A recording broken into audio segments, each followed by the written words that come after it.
at the Colonial Theater in Laconia, New Hampshire, June 6th, 2026. Performing to a live, sold-out show. As house band's drummer is absolutely plastered. Of course, stops the show and asks the audience if anyone knows how to play the drums. And then, longtime parody songwriter-performer Murchison's Mouse rises from the audience and takes the stage and lives out Dream as he absolutely crushes it, gaining a legend.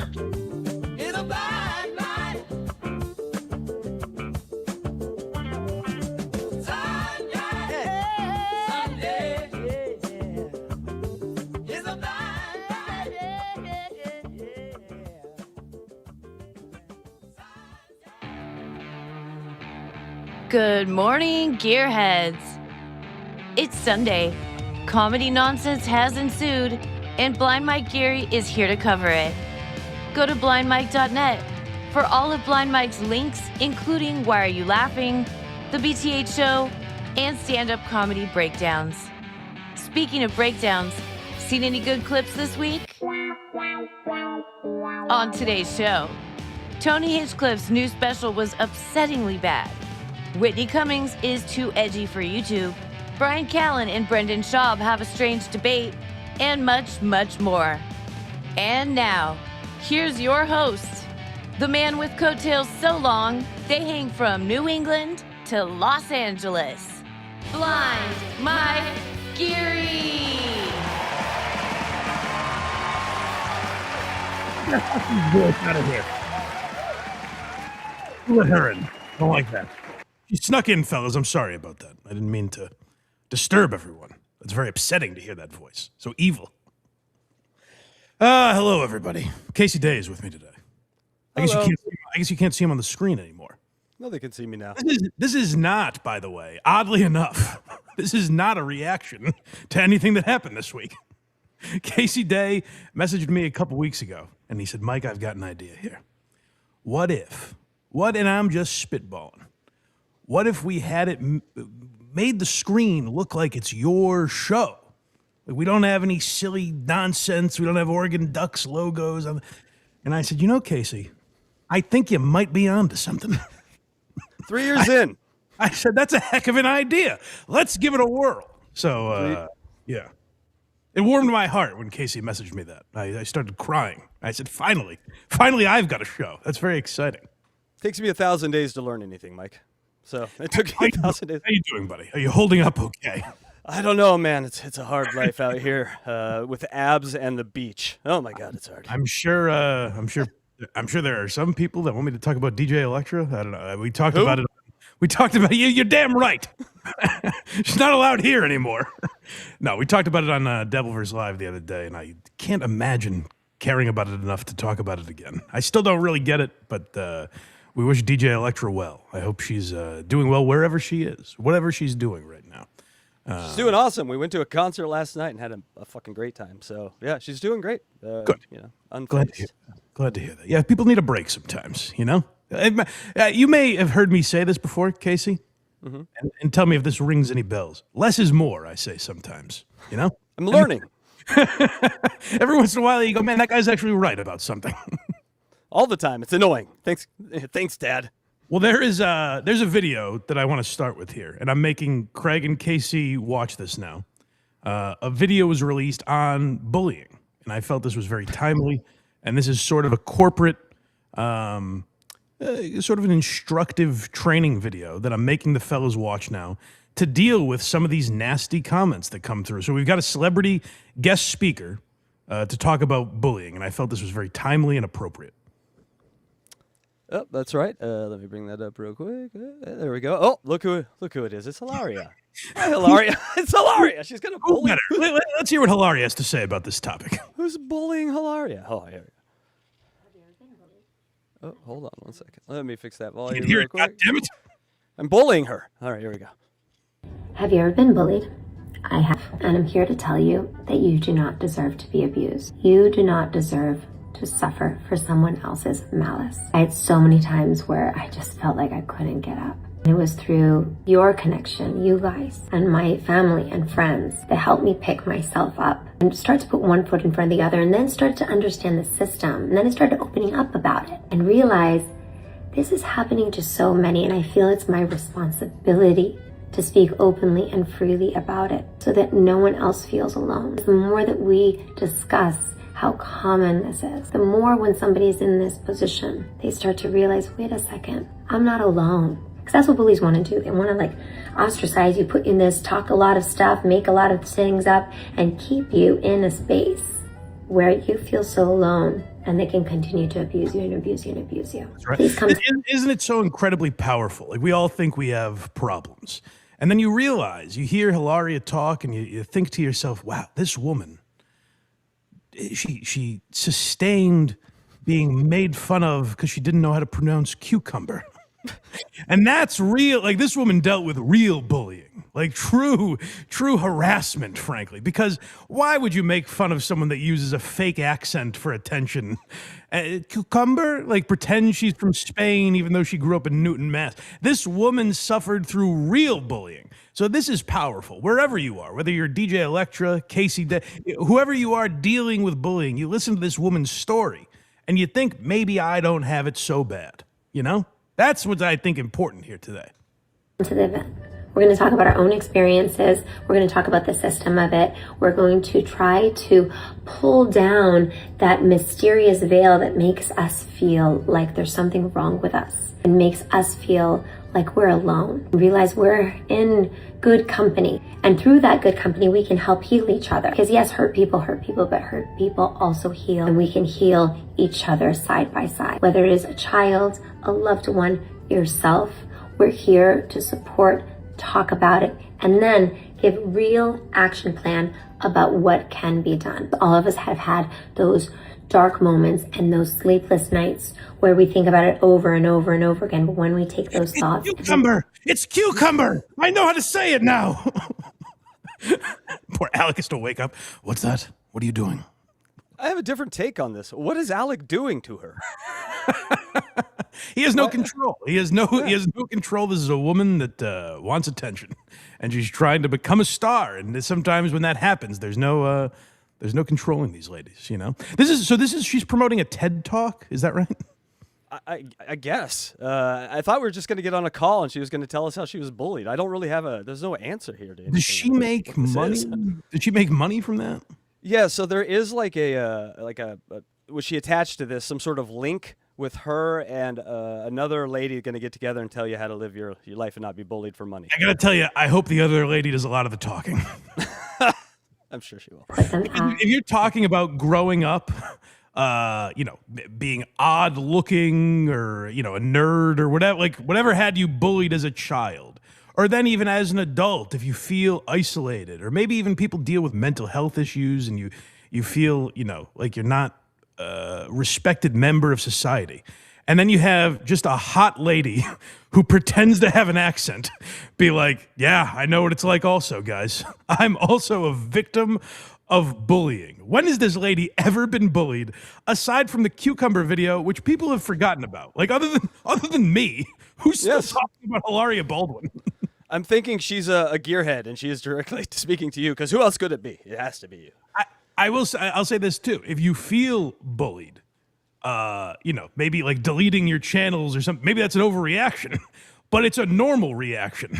If you feel bullied, you don't go, let me see if TLC wants a show about my entire family. Let me put my kids on screen. Yeah. What trauma happened to me today, and how can I sell it? That's Can you imagine going to this? Just watching a hot woman be like, yeah, guys, I know what it's like. I'm just like you losers. DJ Electra, we got some field work for you, since you got some time. Out together, we can create solutions, and we can put an end to this. I know we can. My love to you. See you Sunday. There's going to be a fun little gathering afterwards. I can't wait. Thank you again. That's today. We can still make it, guys. We can. We had time to go bully all of them. We know they're weak. Let's attack. For every single gift of support you've given to me, I'm forever grateful. Wait, hold on. Her followers have given her a lot of support. So how's she being? Who's bullying her then? We're about to. Go ahead. Reaching out to her.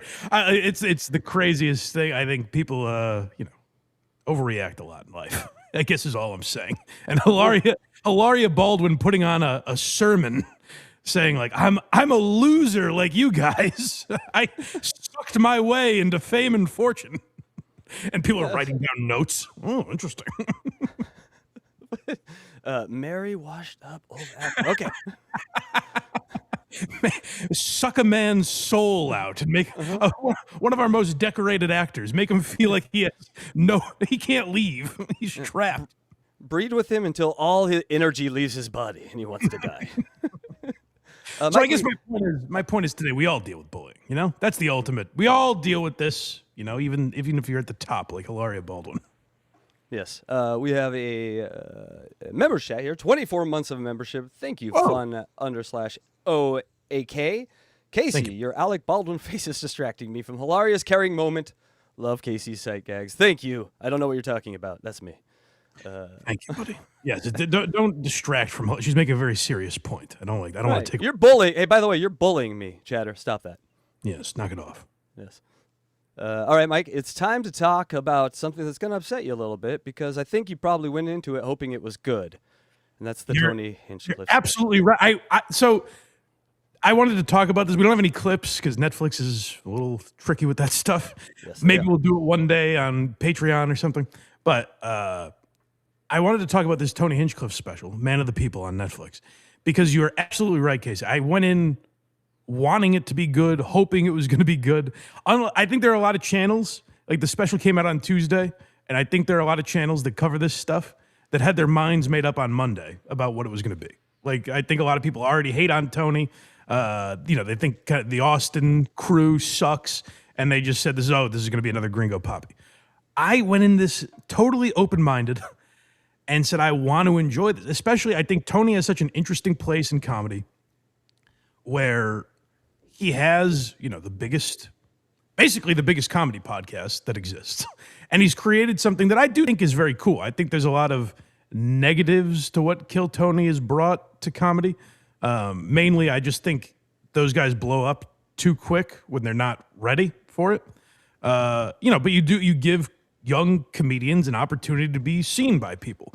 And people talk a lot about like, oh, Cam Patterson gets on SNL. But I think what it does is there's a lot of people that get on there and gain, 300 Instagram followers, which for them is like a real opportunity. Like that is a big deal when you're early on in your career. So I think Tony holds an interesting place in comedy. And One Shot, his last Netflix special, there's like legend around how bad it is. Where he got scrubbed. You can't find it anymore. And now this new special was so bad that I've found people saying, I actually liked One Shot compared to this. So it was so disappointing, this special, given the last month of people calling Tony a lazy racist. And people like me sat here and were like, hey, you're crazy. He's not lazy. And then he put out the biggest lump of horse shit. It was completely lazy. Like, this was a lazy special, and I don't think Tony's a lazy guy. He seems like a guy who cares about stand-up and cares what people think of him. And he just showed up to this special taping and did a lot of crowd work that went nowhere, relied on, like, lazy stereotypes, and even, like, some of them would lead to kind of an interesting joke. I think if it was formatted, because based on the roasts, maybe someone does a lot of the writing for him, I don't know.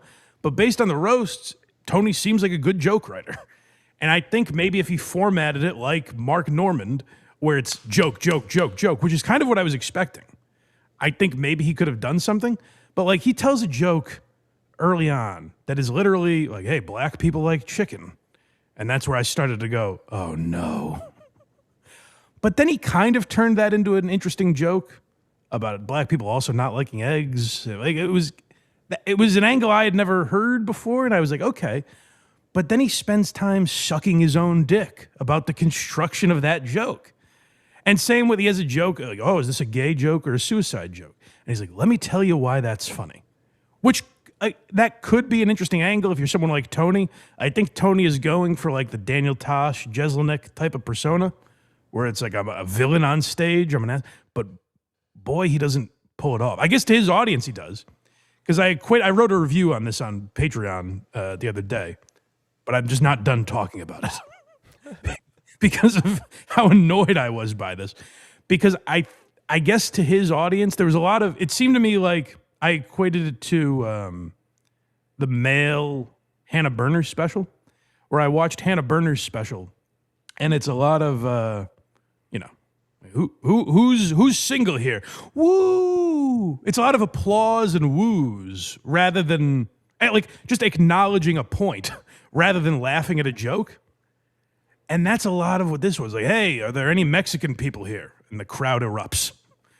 And he almost gets laughs out of like, oh, I bet he's going to go somewhere with this. He's going to go somewhere racist with this. But it never leads anywhere. Like there was so much crowd work in this that I couldn't believe, which is fine if it's unique and interesting. But it wasn't. It was just kind of generic, lazy crowd work. And my biggest issue with that is I was shocked. Tony hasn't put out a special in like 10 years. So like I said, I thought this was going to be packed with jokes. It was maybe 25 minutes of material for the 55-minute special or whatever. It was a lot of soaking in the applause. There was literally a point, like I said, I wish we could play the clips of this, but we'll just get taken down. But there was a point where I was like, he's literally just letting applause over nothing wash over him. You can tell he's kind of like, just I am the man. Which, sure, is it very cool? Like, not a lot of people accomplish what Tony has. Is it very cool to be able to film a special for Netflix in front of an arena full of people that are there to see just you talk for an hour? Yes, that's very cool. But it's not interesting to watch at home if it's just like, how fucking cool am I?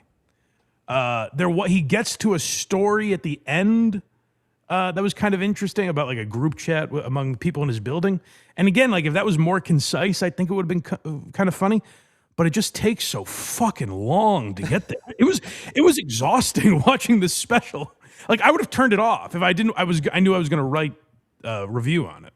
So I was like, let me just get to the end. But I would have just turned it off, not even out of like, oh my God, this is so bad. Just boredom.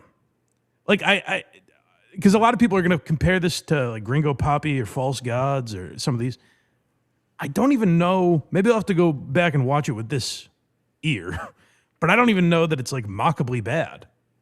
It's just like, it just sits there.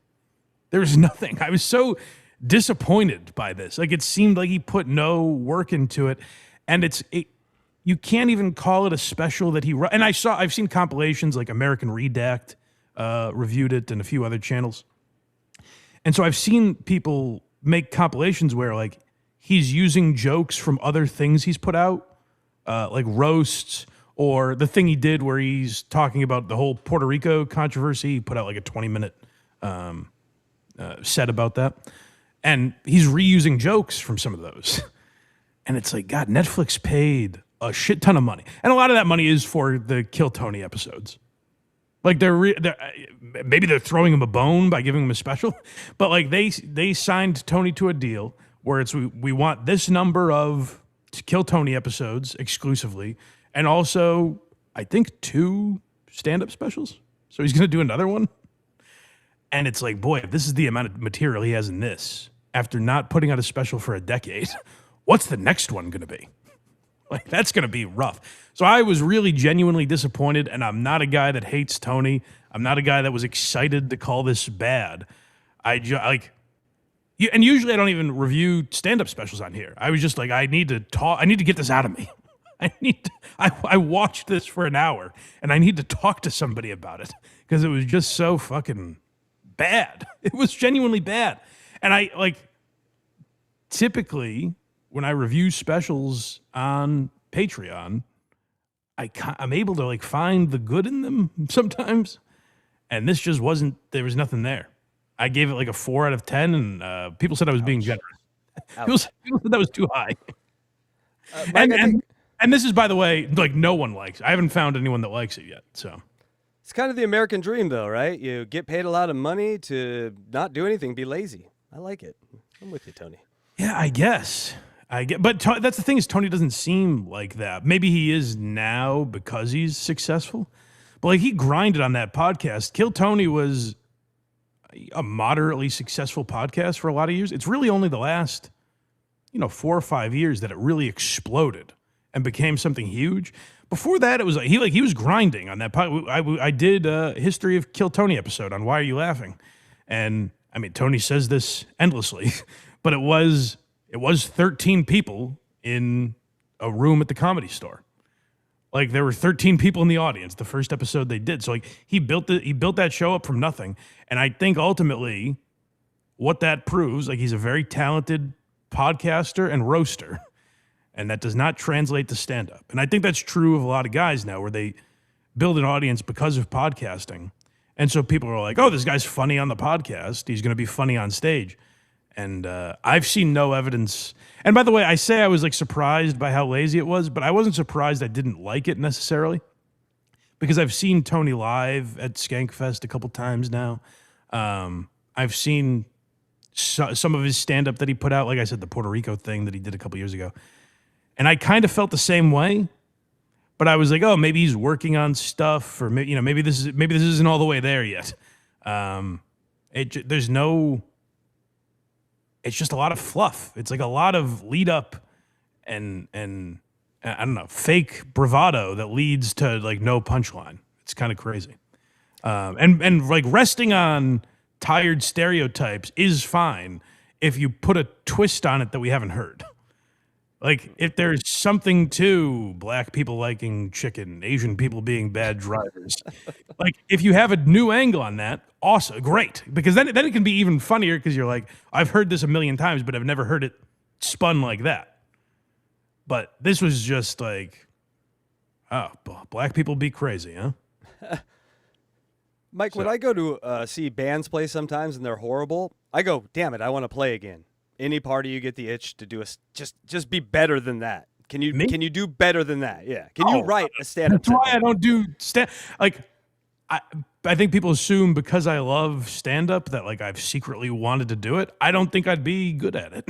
Like I think I would do something like that. Like I think I know my limitations, So I don't know, but yeah, it was rough. So Man of the People gets a thumbs down here on the Blind Mike Project, I guess.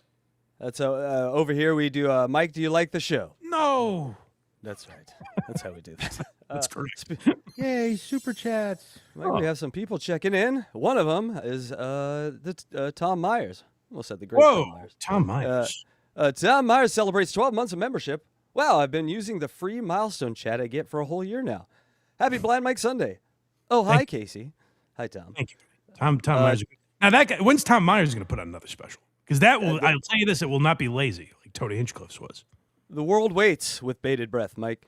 Also, Tom Myers has gifted a Blind Mike membership. Thank you, Tom. much. Very nice. Tom, stick around.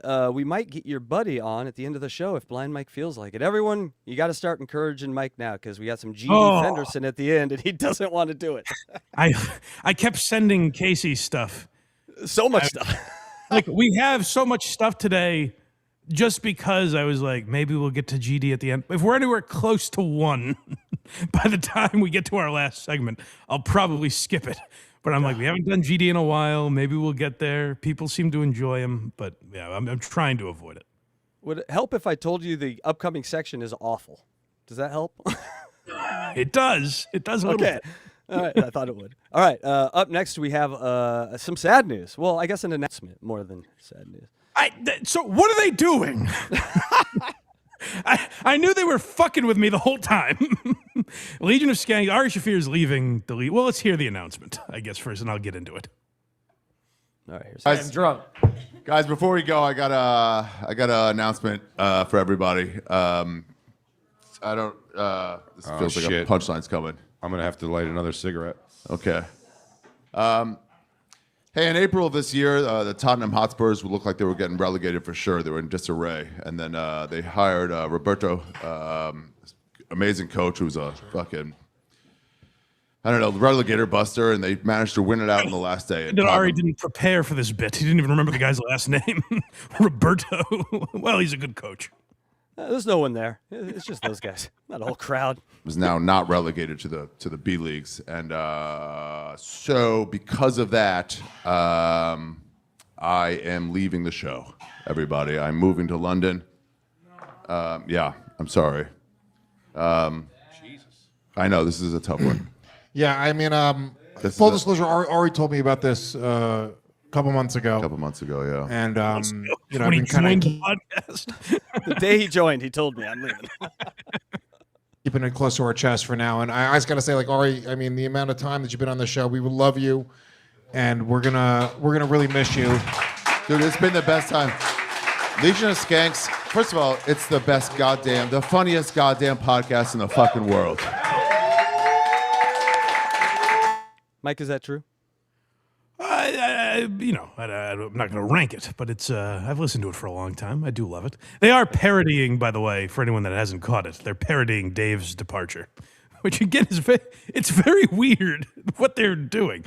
Like, there's been no real payoff to this bit. I don't quite understand it, but I was happy. I liked Ari on the podcast, and I am sad he's not going to be on now. But now, I guess now we can start to have the conversation of, who do they replace Dave with? Yeah. Is it Callum Terrell or Tristan Bowling? But let's hear the rest of Ari's departure. This has been the best 15 years. Almost 15. Almost 15 years of my life. And it's been amazing. I mean, I was nothing before this pod. I was, honestly, you pulled me out of homelessness in a fucking Bolivian jungle to come do this. And 15 years. You all right? Sorry. I don't want to get emotional. No, look, we're going to do a send-off next week. Next week is your last show. So, Ari, we'll be here next week. And we're going to do it right. Yeah, we're going to do it right. We're going to do one the Friday Night Hangs, and then we're going to do one send-off next week. And they'll probably do another Friday Night Hang for no reason at all. Yeah. For no reason whatsoever. I'm leaving the show. Works. It's nothing in particular. I'm sorry to the fans. Also to the other fans, you're welcome. It's just like, I got two little Thai boys at home, and there's less time. I say you make Poe the new co-host. Yeah. It's possible. It's possible. So they're. I'll tell you where it becomes funny. If they keep doing this. If now, like, they announce Callen as the new co-host, and then in like 6 weeks he resigns. That's like the new running bit. Yeah. If they keep doing it, then that's very funny. I just don't know. There wasn't a huge payoff to Ari. And like, we kind of always thought like, it's a bit. But I thought Ari would be like co-host for a year. But I've started to piece it together where Joe List mentioned that Ari's wife like broke her foot or broke her toe or something. And they couldn't leave. Ari was planning to move to London. And then that got delayed because of something with his wife. So I guess it only got delayed, but 6 weeks or whatever, like however long he's been on the podcast. So I assume that's why they did this. But I just don't know. Like, are they just doing Jay and Lewis now? It's very confusing. My idea, Lewis, is every time this happens, get more emotional. Ramp it up every time. So by like 2 years from now, you're like breaking down, vomiting on the floor. That'll be if they just keep doing the bit every 6 weeks. Then it's very funny. It just seemed like kind of a waste to have Ari. But my guess is Ari was just around for. He's like, hey, I'm going to be around for the next 6 weeks, so I'll fill in for Dave. Which is like, it's always a good show with Ari there. But I don't know what they do now. Is it just Jay and Lewis? I guess now we're having the same conversation we had a couple months ago. Is it just Jay and Lewis? Do they bring in Callen or Tristan? Or I don't know that they need anyone because they could just have a third guest every week if they wanted to. So I don't know. It'll be interesting to see. Gearheads, you know the mission. Mike's back on the block, baby. Let's get him up there. Let's get him on that show. Yeah, Joe Lewis, I'll throw my hat in the ring if you need someone. Yeah. Still got a few seconds here on this clip. Possible. The Legion of Skanks are going to miss you, dude. 15 years of memories. Yeah. This is the first, honestly, this is the first successful thing I've ever done in my career. And, 3 for life. 3 for life, for everybody. 3 for life. Yeah. We're bummed out. I love All you right. guys. Me and Jay, I'm we're not going to miss talk all of about you. what we're going to do for the future of the show, show's not- obviously. the show's not finished. The, The the show's not show's going to finished. go on. We're not The show's ending gonna Legion keep of Skanks going. by any means, but it's going to be a really big hole to fill, and we're going to, try to figure it out however we have to figure it out. We're going to I'll do our be best. thinking about you in London. I'll be watching at 3 a.m. when the release date is Fuck yeah. over there every week, and I'll be missing you Fuck guys. yeah, But dude. thank you to the fans. You guys made this one of the most magical experiences of my life for so long. Ari. Everybody wants to go watch. So I'll tell you what is great about this is that Joe List planned a trip to London based around staying with Ari, and he had all these London dates, and he didn't book a hotel because he's like, I'm going to stay with Ari, and then Ari stayed here, seemingly to to be a co-host of Legion of Skanks, and Joe List went on that trip without Ari. And now Ari is moving to London, so that's like I guess if there's a payoff, that is it, which is very funny. But yeah, I don't know. I guess now, who do you guys think the co-host of Legion of Skanks should be? I guess it was just delayed by 6 weeks. But yeah, like I said, if they keep doing that and just pretending the next guy is Dave every time, I do find that funny, I guess. Yeah, and then also, like, make it a ritual. Wear the same clothes every time. Bring the same people that were in the audience at the same time. Just make it like a Nathan Fielder sketch. You know? Right. So there is something else related to the Story Wars guys, I guess. And I'm kind of surprised by this, if this is true. But it makes me just want to know the details. So we talked about Matt McCusker's wife last week punching Timmy No Breaks. And it hadn't really been addressed everywhere until this podcast, The Fold, which is like a poker show hosted by Nadav, former YMH producer. But he had Kim Congdon, Uncle Laser, and Timmy No Breaks on, and Skankfest came up. So this is Timmy No Breaks kind of addressing what happened that no one else has really come out and said what happened. I've seen people like freaking out on Reddit, where they're like, is Lewis really not going to release this episode? I don't think they're there yet chronologically. They're like a month behind on releasing those episodes. So I think it'll be coming out in the next few weeks. But anticipation has built as to what happened with Timmy No Breaks and Brittany McCusker. And this was surprising to hear. Draw. They're still talking about I it. didn't even get invited back. They used my picture to promote it, and I'm not even going. It's disgusting. It's absolutely disgusting.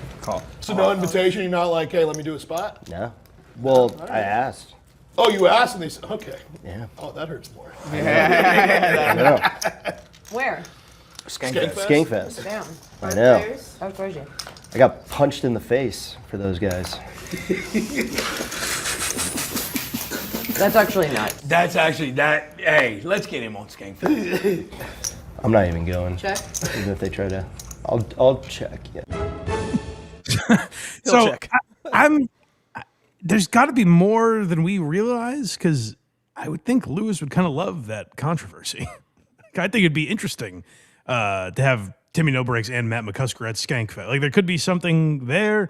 I just don't know what was said. Like, what was could what he said on Story Wars have been so racist that the Legion of Skanks are offended? Like, that he's not booked on Skankfest. This is all very weird. The episode needs to be released. Like, I'm excited for it, but I feel like it might be underwhelming because I don't know if it's going to live up to whatever we're expecting that warranted all this. Although I did see, my buddy Germ sent me a clip. I don't know when this was from, but Timmy No Breaks was doing a thing for a while. And Timmy No Breaks is not the guy talking there. It's a character. This was like the real guy. This was subdued Timmy No Breaks. But the character was on stage doing a thing saying like, hey, I want to go viral. Does anyone want to come on stage and punch me in the face? It seemed like they're attacking me. So like, maybe this is all some elaborate bit. I got to tell you, I'll tell you something I'm exhausted with. Not just in comedy, but in life. I hate that we now live in a world where you hear something and you hear just people, like we heard there, you hear people talking genuinely, and you just have to be like, yeah, but is it a thing where like they're lying? Like, that's what we call bit. Like, now we call lying like I'm doing a bit. where it's like you just said like, oh, they didn't invite me to Skankfest, and we believed you, and they're like, gotcha. It's like, yeah, I guess you got me. I just believed a thing you said.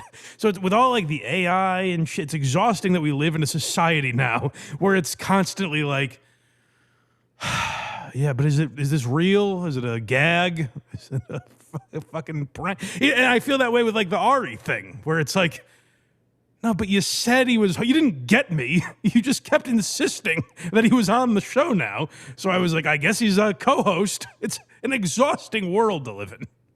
It is. Yay, super chats. But in this exhausting world, we have nice people that give you money, Mike, and let's acknowledge them for a second, including the star of the intro there, Merch Mouse, $1.99. Great job on the intro, Casey. Hey, Mike. Thank you, buddy. Thanks. I'll give you that $2 back. Thank you for taking my money. Another $2. Great meeting you for 5 seconds backstage, Mike from Merch Mouse.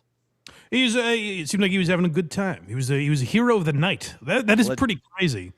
Casey, I'm sure you can attest. The idea that he drunkenly came out of the crowd and was able to replace a drummer is pretty impressive. I've lived in Los Angeles over 30 years. I've been to thousands of shows. I have never seen that happen. Nothing even close. So yes, very impressive. Yeah, Merch Mouse, the hero of the day.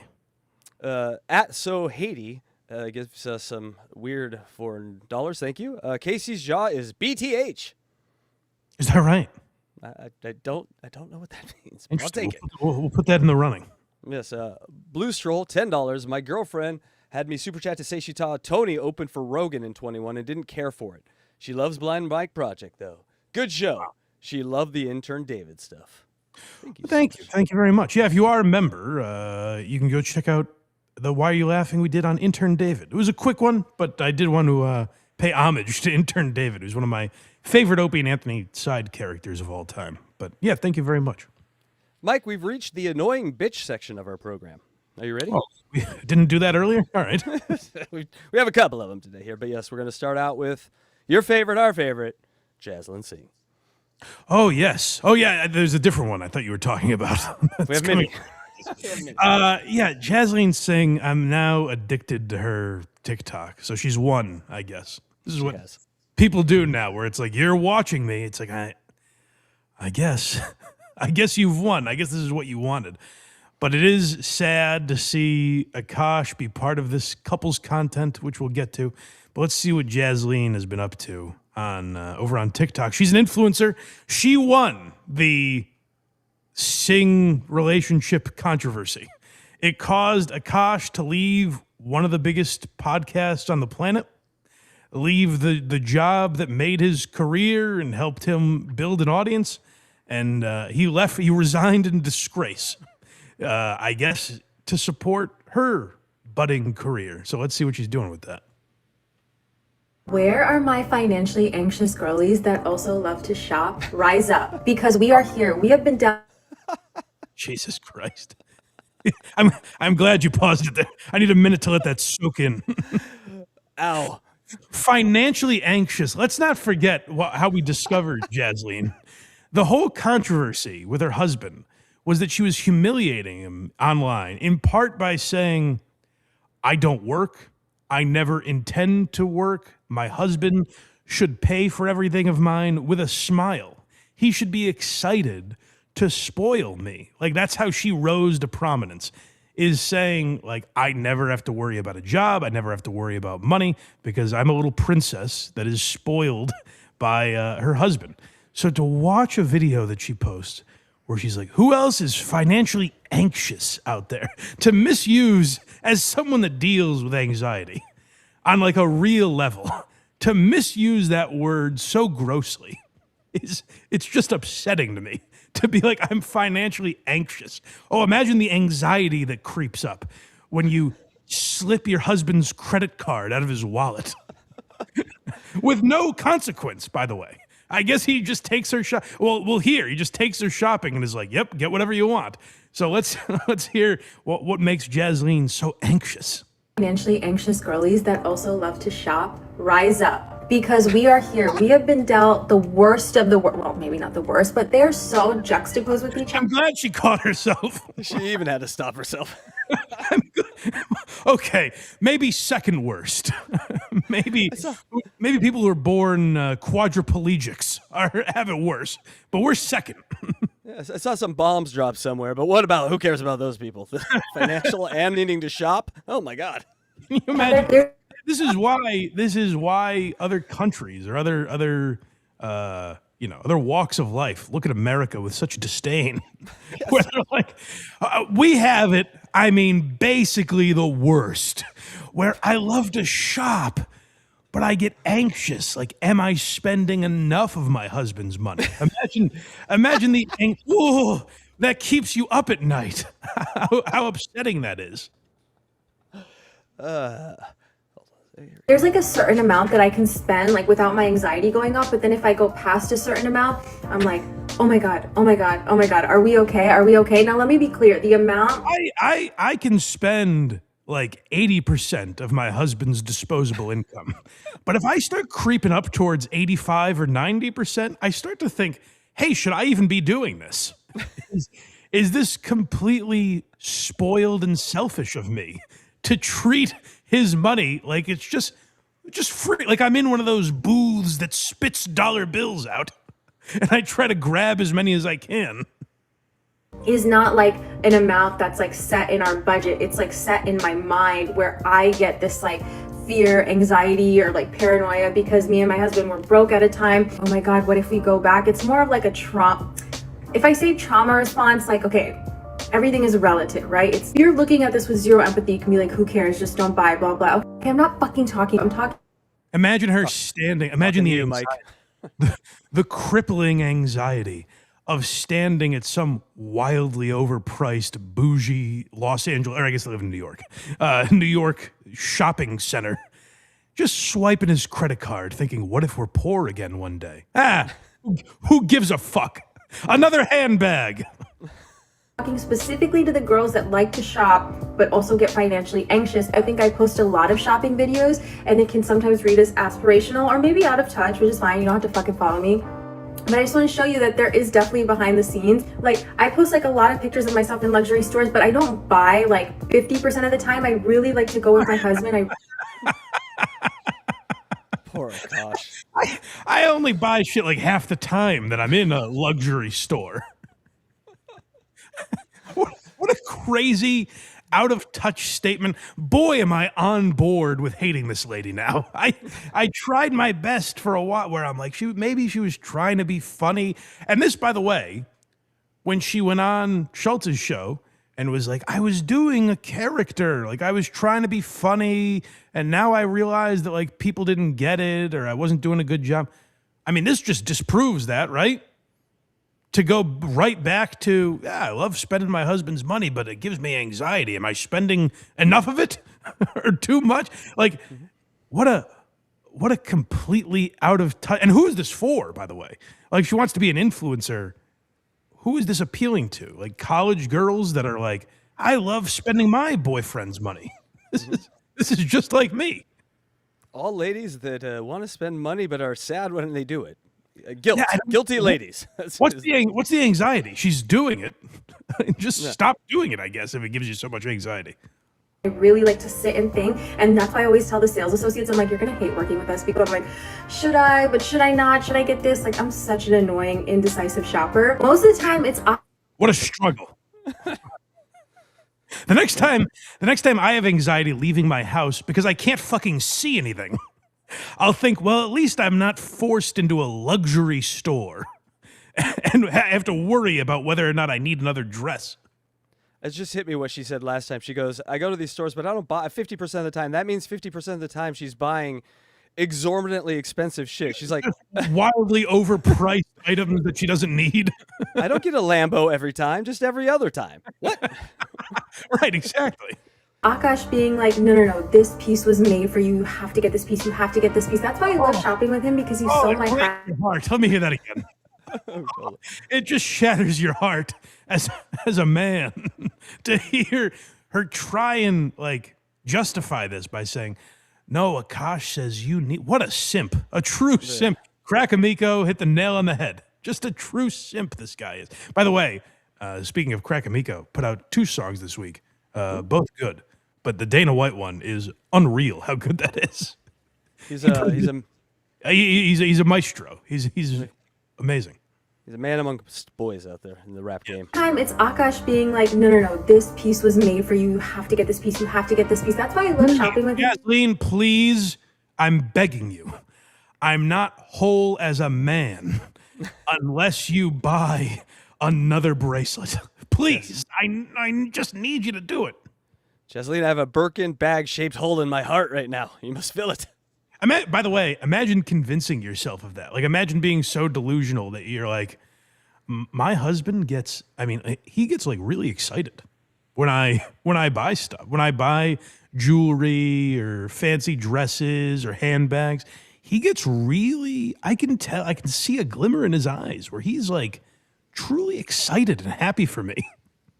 It's not true. with him because he's so my hype man, and at the same time he makes me feel comfortable because obviously he knows everything about our finances, and he's like, baby, we're good, I got you, I'm not gonna let you go over, I'm not gonna let us like sink like that, I got you, don't worry. And I'm like, I can breathe. This poor bastard. She can breathe. But if you're having those conversations, I can breathe. Yeah, I didn't even catch that. Oh, thank God. I can breathe. I was just, it's such an odds with myself over buying a new necklace.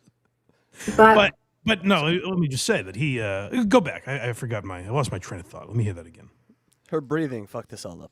I'm not gonna let us like sink like that, I got you, don't worry. And I'm like, if you're having that conversation, doesn't it mean it's kind of close? Yes. You know, like, I'm sure Elon Musk this week is not having conversations like, do you think this is we're gonna go under? Great point. I think he's doing all right. If you're having the conversation of, baby, listen, we won't, I swear to you, we won't be filing for bankruptcy after this shopping trip. If you're at that level, it's got to be kind of close, right?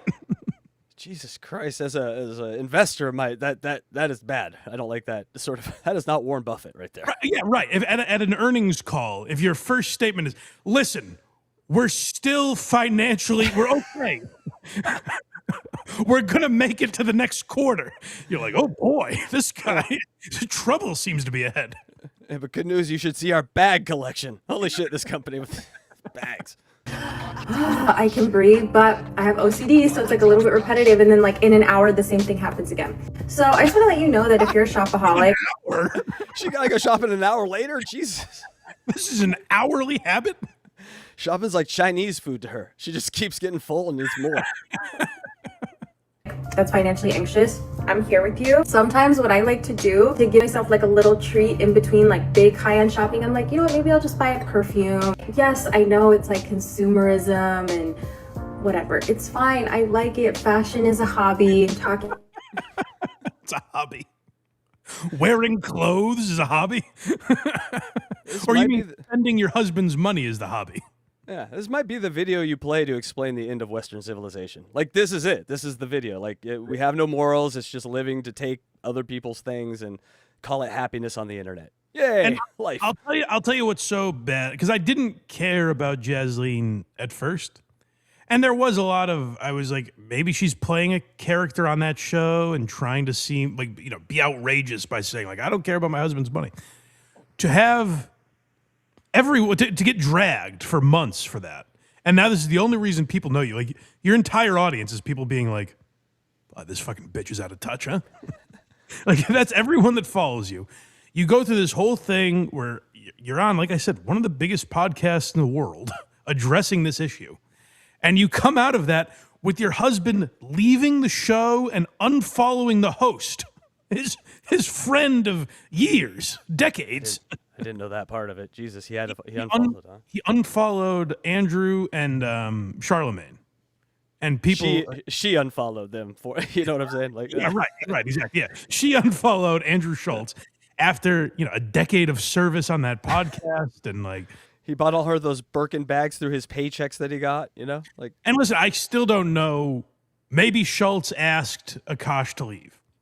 Like, maybe Schultz didn't like a lot of the response to it, or didn't like the way Akash was handling it, or I guess that part we don't know, because I've always found it weird that Akash was such a big part of that show and didn't come on for like a goodbye episode. That was weird. That tells you there was some tension, and I don't know which way the tension was going. But yeah, very. So my ultimate point is very strange to go through all of that, and you walk away maybe more obnoxious than when you started. To just have learned nothing from that experience is crazy. And it phases her none. She'll just walk through fire with this nonsense. Not even a little bit. And to include his name in this video shows you how completely out of touch she is, or just doesn't care. Like, doesn't care what people think of him, where he's been humiliated online. And it doesn't seem like she gives even a little bit of a fuck. The Hilaria and JASLEEN show I'm thinking about now would be a monster annoyance, but also funny as hell to watch. And her response to this would be, Akash tells me keep making video, and I'm sure he does. I'm sure he's very supportive and says, oh, no, it doesn't bother me at all. But just as a human being, to not look at it yourself and say, hey, I know you say it's okay, but I don't want to keep embarrassing you like this. Like to have none of that. Like, I get Akash being supportive and say, nah, keep doing what you're doing. You're building a following, whatever. He's being supportive, and she is taking that and going, okay, just head in the clouds. Doesn't give a there doesn't seem to have been a second where she's like, yeah, but I don't want to humiliate you over and over again. And I think, like, including his name in this video is doing exactly that. Is a hobby. Talking specifically to my girls who see me, I love you, I'm here for you. Love shopping, but it does make me anxious. You have to get like that right sweet spot, but it does make me so happy and I love it so much. Okay, love you guys. Oof. Makes her anxious shopping. I don't think I've ever heard that. I don't think I've ever heard that one. Ma'am, this is $3,400. Here's my husband's card. Man, you're trembling. Are you sure you're all right? What the fuck? All right, up next we have So Smart on Finances. What about sports? What has she got for us for sports? Well, she has to. She has to, America has Knicks fever. And shout out to the Knicks for their big win last night. Very happy for Coleman. Yeah! Coleman put a lot of work into this season, and boy, it paid off. So shout out to Jack Coleman and the rest of the New York Knicks. But, people had Knicks fever. So earlier in the week, she is not immune to such a fever. So she caught it. She's the Rick Brunson of shopping. Yes. So I have always famously said that I don't care for team sports because I don't like. Already. This is great. I can't wait till you hear her reason. But I just like already. I've always famously said. No one knows who you are. I'm the only one still watching you, lady. Me and Unique are the only ones still covering this lady. I'm well known for. I've famously said, this is one of my big, when people think JASLEEN Singh, they're like, she doesn't like team sports. No. You start from the beginning, if you could, because I want you to hear why she hates team sports so much. Yes, here we go. Back to the beginning. So I have always famously said that I don't care for team sports because I don't like the camaraderie because it feels very... Listen, I'm all for sports, and I'm for having a good time and getting active. But what I hate is the sportsmanship and the teamwork and bonding that it brings. That's what I really hate, is the camaraderie. I am famous. That feels like a Mad Lib sentence where you're putting in the wrong words in a hilarious place. I'm well known for hating fucking relationships. Oh, hi, Akash. This is famous, by the way. This is a famous thing I say. I'm anti-camaraderie. I'm just against, like, just the idea. Look, could you do me a favor, Casey? Look at the actual definition of camaraderie, because I believe she's saying, I just hate like people bonding and building relationships. I hate people getting along. Now, just when you hear this, think about the relationship. You know, she's a relationship lady. Oh, it's hard not to think of the relationship because guess who's sitting right next to her that we'll hear from in a moment. Camaraderie refers to a spirit of mutual trust, friendliness, and loyalty shared among a group of hate people. that so much. It's the worst. Loyalty. Ugh. It's great. She doesn't. There's no. If she's doing a bit, hats off to her. Because it's impossible. I don't know that you a person can be this funny. to sit there next to your husband and unwittingly say, "I'm just anti-loyalty." I'm just against it. It's a thing I hate. I hate like team building and camaraderie in sports, and that's why I don't care for basketball. Also, the beginning here says living in New York City during the Knicks run. So she's literally like looking outside the window and seeing people happy, and she's like, "I hate this. Akash, let's go buy something." This is what finally got her. It's like she's always hated camaraderie until until she saw it work. 2026 New York Knicks. I saw them win a championship and be happy, and I thought, I hate this. Here we go. So I have always famously said that I don't care for team sports because I don't like the camaraderie because it feels very like cult-like, but I think seeing the Knicks fans with the Hare Krishnas was the best fucking thing I've ever seen on TikTok in my life. So happy for the Knicks and the Knicks fans and like the happiness that it's bringing them and the euphoria, and I feel if I may, and perhaps I'm injecting my own opinions here, but I believe what she's saying is I've always been against camaraderie. Any sort of teamwork and loyalty, I have famously been against. Until I saw that a lot of people were posting Knicks content. And I said, how do I wet my beak on this? Unbelievable. I feel like we need this since Rue's death. Like everyone's just been in a kind of slump. I think if I don't know what that is that she's rude. What this is going to fucking obliterate your mind. She is talking about a TV show on HBO. No. And it's Zendaya's character. Yes, from that. It's like I forget the name of it because I'm Euphoria. Euphoria. Yeah. So we've all been in a. You got to hear it again with that context. Hold on. Oh no. Yes. Hold on. We've all been in a funk since she died. We need this since Rue's death. Like everyone's just been in a kind of slump. I think if I did notice a darkness to society. Now that you mention it. She might be the most awful person alive. Holy shit. I hate cooperation, and we're all here to watch a fictional person's death. I remember very vividly the worst depression I've ever had. I didn't leave my room for months.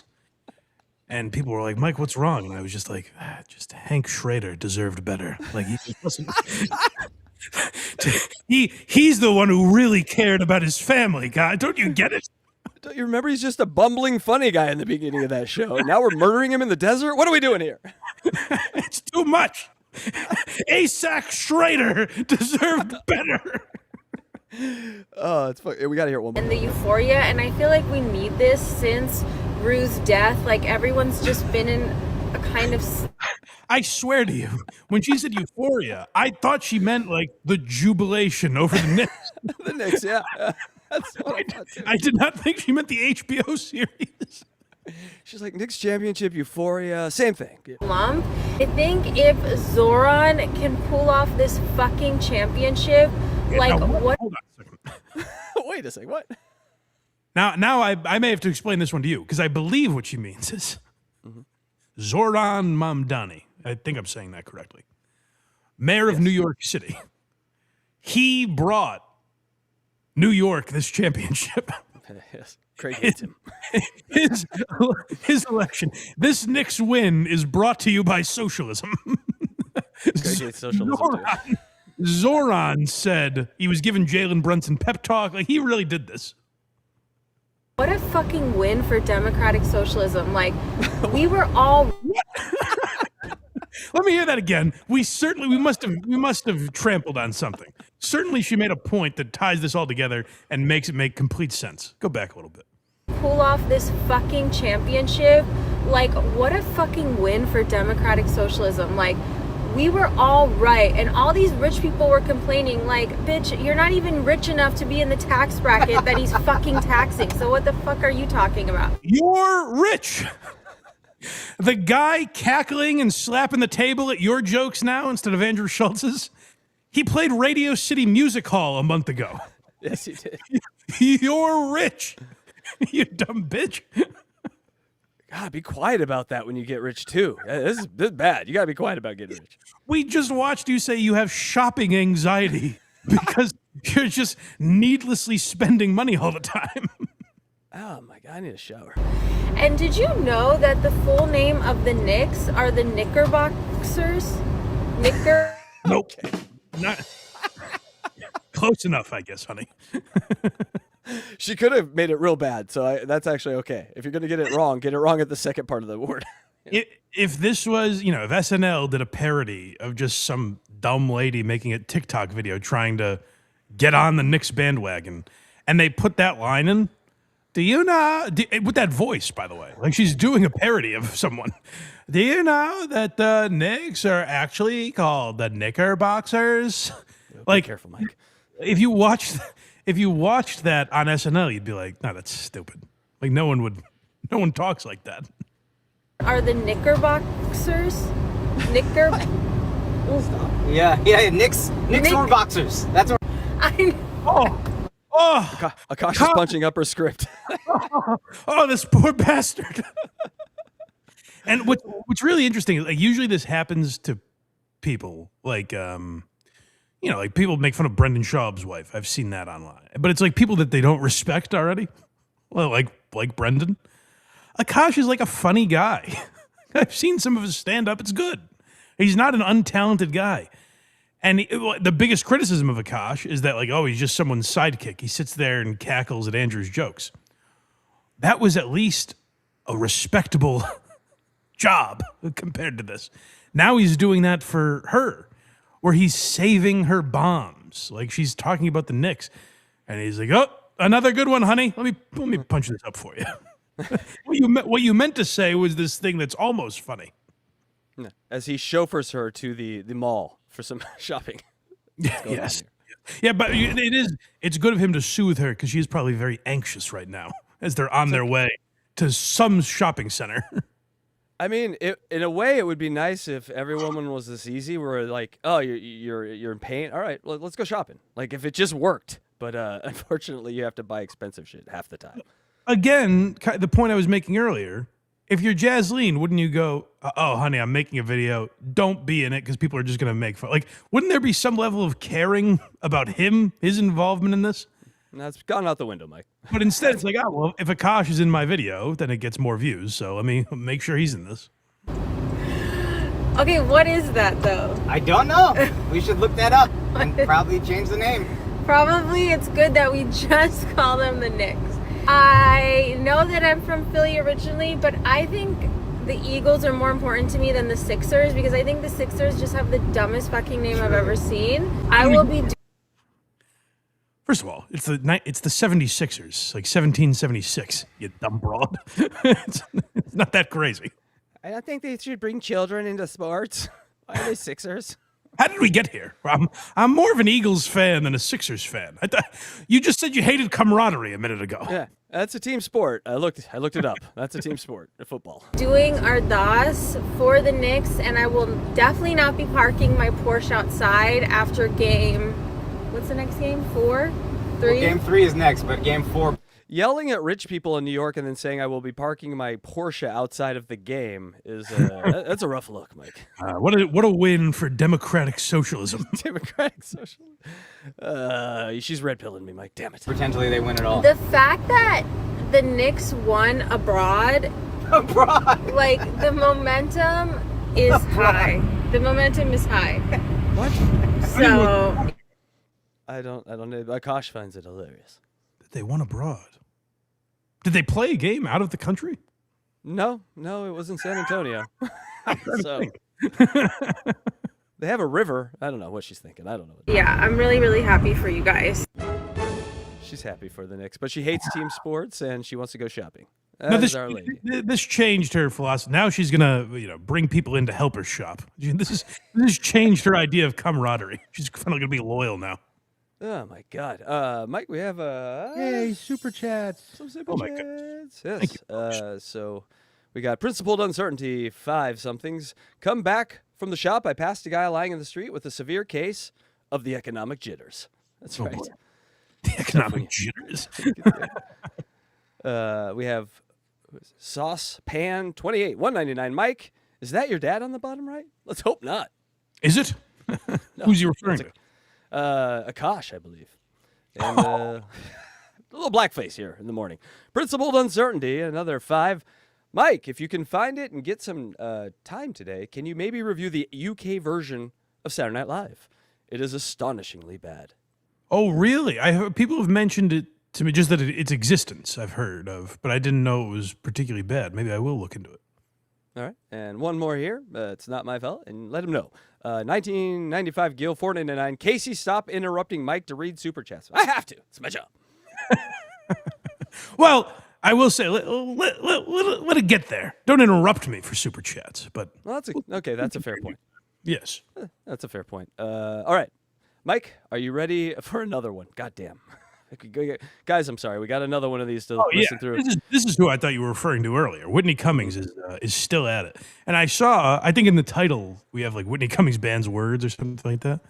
And people were like, wasn't that a while ago? She's still at it. She's still justifying why her videos have so many views and so little interaction. Which is funny now because when you hear her, like, the videos are down to like 200,000 or 300,000. Which is still a lot. It's still a number I question based on some of the interaction. But she does have a justification for it. And we haven't talked about Whitney in a while, so I wanted to take a peek and see what she's up to. So let's hear from old Whitney Cummings. Yep, we're going to look at her comment section here first. Hey, y'all. Welcome to the program. You love Kevin Christie. Debatable. They love you. I mean, look, I've disabled so many comments because of my words that filter comments out, because you can cut out. People are like, you have a million views, but 20 comments. I'm like, yeah, because there's 4 words that you can say to me at this point. Yeah. I am boundaried up.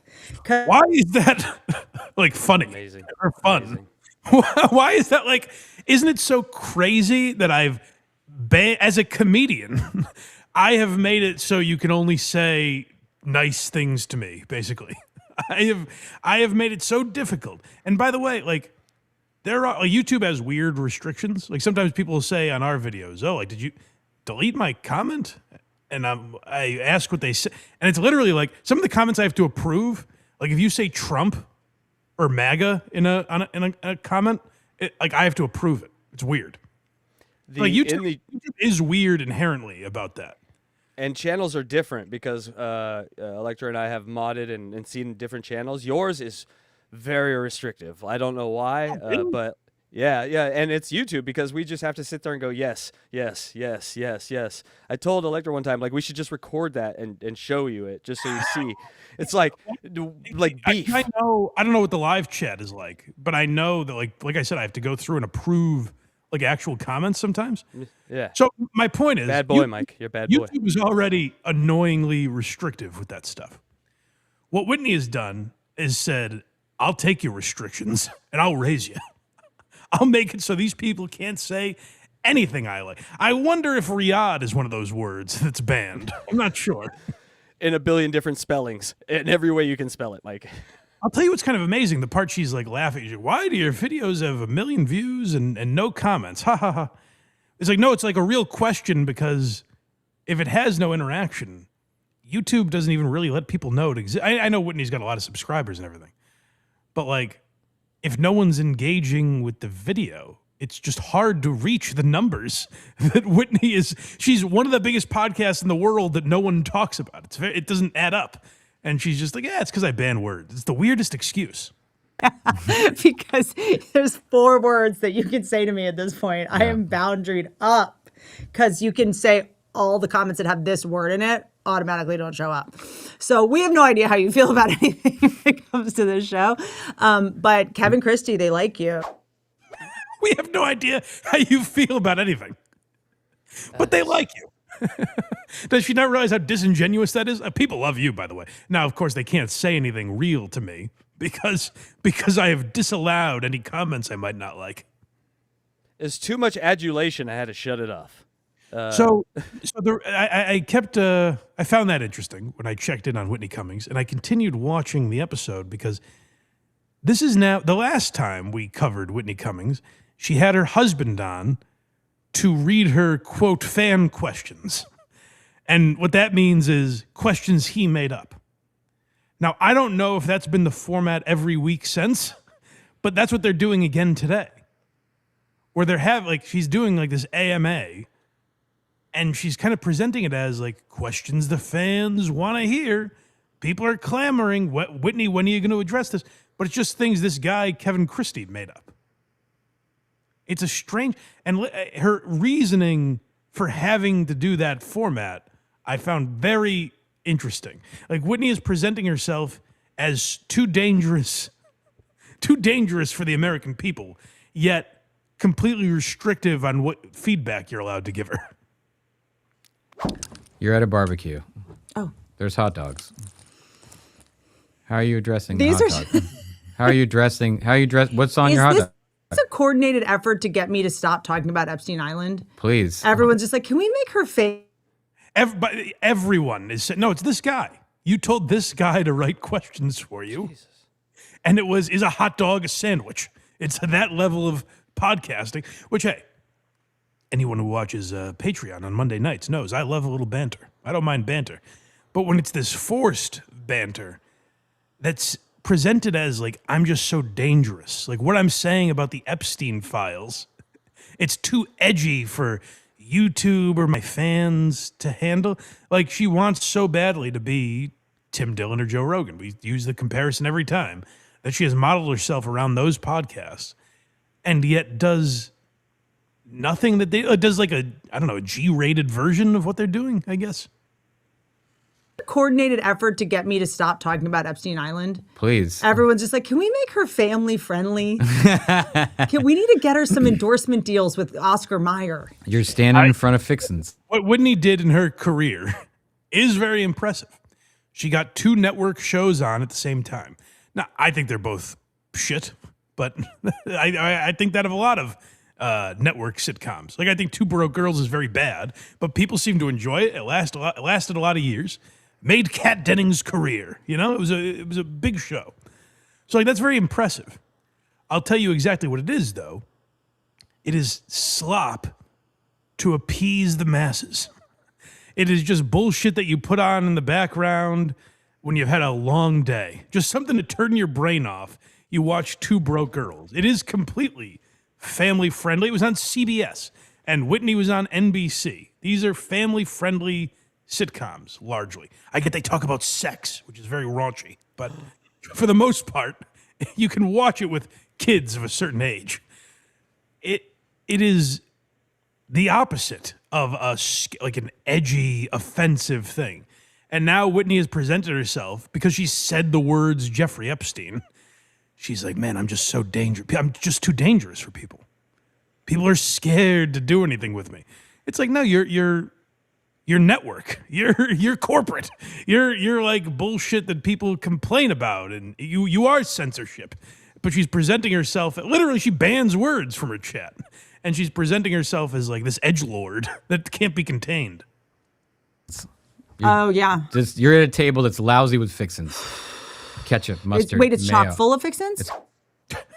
Well, now hold on a second. You didn't give it to me that way. It's chock full of fixins? Okay, well, that's different. Thank you. This is someone who, like, the government doesn't want talking about Epstein. Okay, well, hold on now. Let's prepare here, because Whitney, I think she's about to go off script. This might get a little dangerous. Buckle in. Here's the thing about your boy. I will go so rogue for no reason. I will surprise myself. And I know that we're not allowed to say multiple personality disorder. I don't know what it is. Why aren't we allowed to say it? Is it one of the words you've banned? All of them are banned, Mike. Why are we allowed to say it? 4 words, she said, are allowed. side some days. Like, I'm going to be like the fun person who like, and for no reason, Right. I know what works. I know what I like. And for no reason, I'll be like, you know what? I'm like, look, let's put some onions on here. Like the person before. Wow. Whoa, she's willing to go there. Every once in a while, I just go rogue, and I put onions on a fucking burger. Craig, you got some competition for your cooking show here. She's Yeah. trying to Check out Very chow Good you. Chow, by the way. Lasagna on the menu this week. So good, except for the meat. But yes, he's a very good cook. Check it out. Very much enjoy the Very Good Chow intro, by the way. It's stuck in my head. It's a banger. Everyone go check out Krager's at verygoodshow.org. Before me did it, and I don't want them to think I think it's gross. Yeah. I'll mirror them for no reason, or I'll go like, I should try that. I'm so rigid, and I'm not fun. I should be fun. I should really roll the dice. So I don't have a consistent hot dog architecture Really? and embellishment game at all. There's times I'll go raw dog. Straight just hot There's dog. times I'll just go, I don't need anything on this. Plain. I'm like, what kind of animal doesn't think this isn't good enough for them? Interesting. Like, oh, this isn't good enough for you? This delicious Wonder Bread and this amazing hot dog? You got to like add a bunch of nonsense? I've definitely done a plain hot dog. It's great. Wow, this guy is dynamite. Holy shit. He's electric. So, listen, like I said, I love a little banter. And I like on podcasts when they just talk about bullshit, when it seems genuine. You're like, hey, I'm part of the conversation here. You know, I'm one of the guys just hanging, listening to their opinions. Whitney is forcing this so much where she's like, I'll go there. Like, listen, guys, no man is going to tell me what to put on my hot dog. It's like, ooh, easy, Whitney.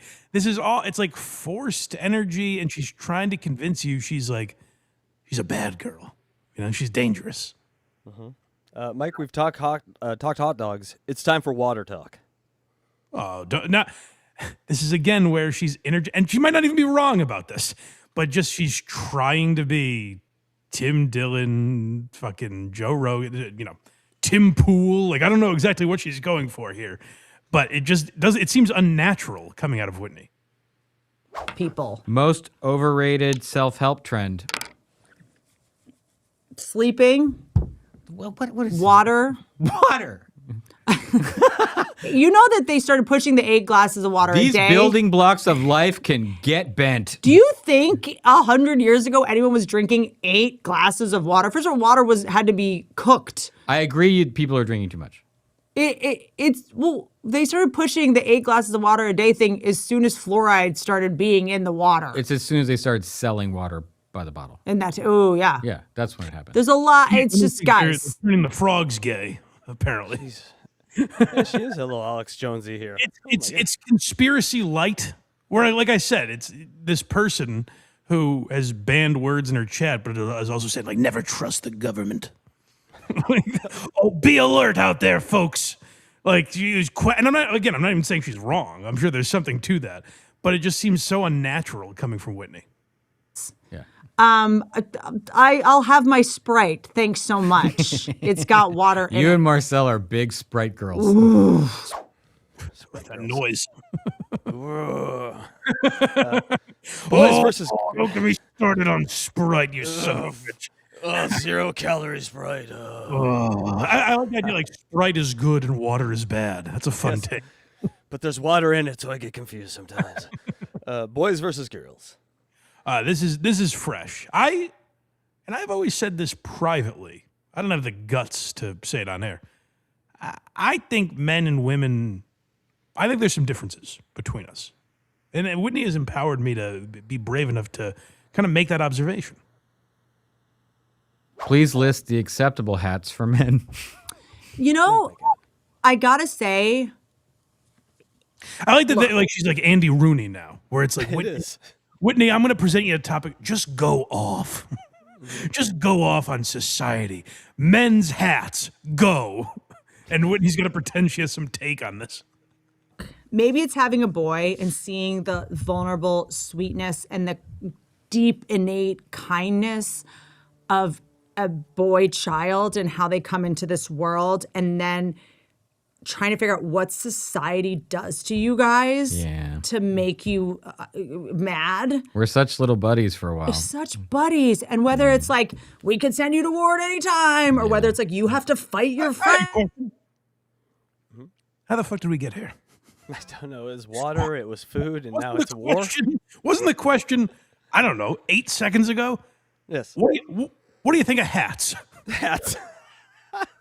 And moments later, these toxic men are sent off to war. She gets a long distance in a short amount of time, Mike. How's she going to land this plane back to fedoras? Friends to get respect to get laid, like whatever. Lord of the Flies, whether it's nature, nurture, whether it's acne, whether it's prom, all the traumas of high school, whether it's you need to play football, or just you have to fight people. You know, you do have to fight people. I remember going to school and being like, oh God, I'm not sitting at this table. There's a lot of the, it's a lot of the psychological warfare for girls. It's but emotional. Question was, what hat do you like? We are waiting for your hat opinion, Mrs. Do you like a man in a hat? I'm looking to go purchase a hat today, and I'm waiting on your advice. Hurry. What is this babbling? Men are bullied in high school, and when they're boys, they're sweeter, but society just beats them down. No. Do you like a wide brim? Was the question. Is this bitch not heard of alopecia? That's why hats exist, bitch. What are you talking about? Is a scally cap okay, in your opinion? That's all this was. Emotional violence versus physical violence. I didn't have to worry like I might lose sight in one eye. Like I might get punched in the face. There's a reason men watch MMA and women watch Housewives. I always say Real Housewives is MMA for women, but it's like I would leave crying and upset, and I'd be embarrassed and ashamed, but I wouldn't be physically attacked by someone else who had to prove. Do you like a guy in a hat? Backwards, forwards, how you like it? On the side. The question was hats. Go. You bet. I gotta be honest, what men deal with, it's not fair. How do you bend your bills without losing the form of the hat? Come on, give us something. Wait, let me ask you, and be honest, folks. Now you know the answer. You're going to try and be one of these people that seems like you can predict the future. But be honest with me here.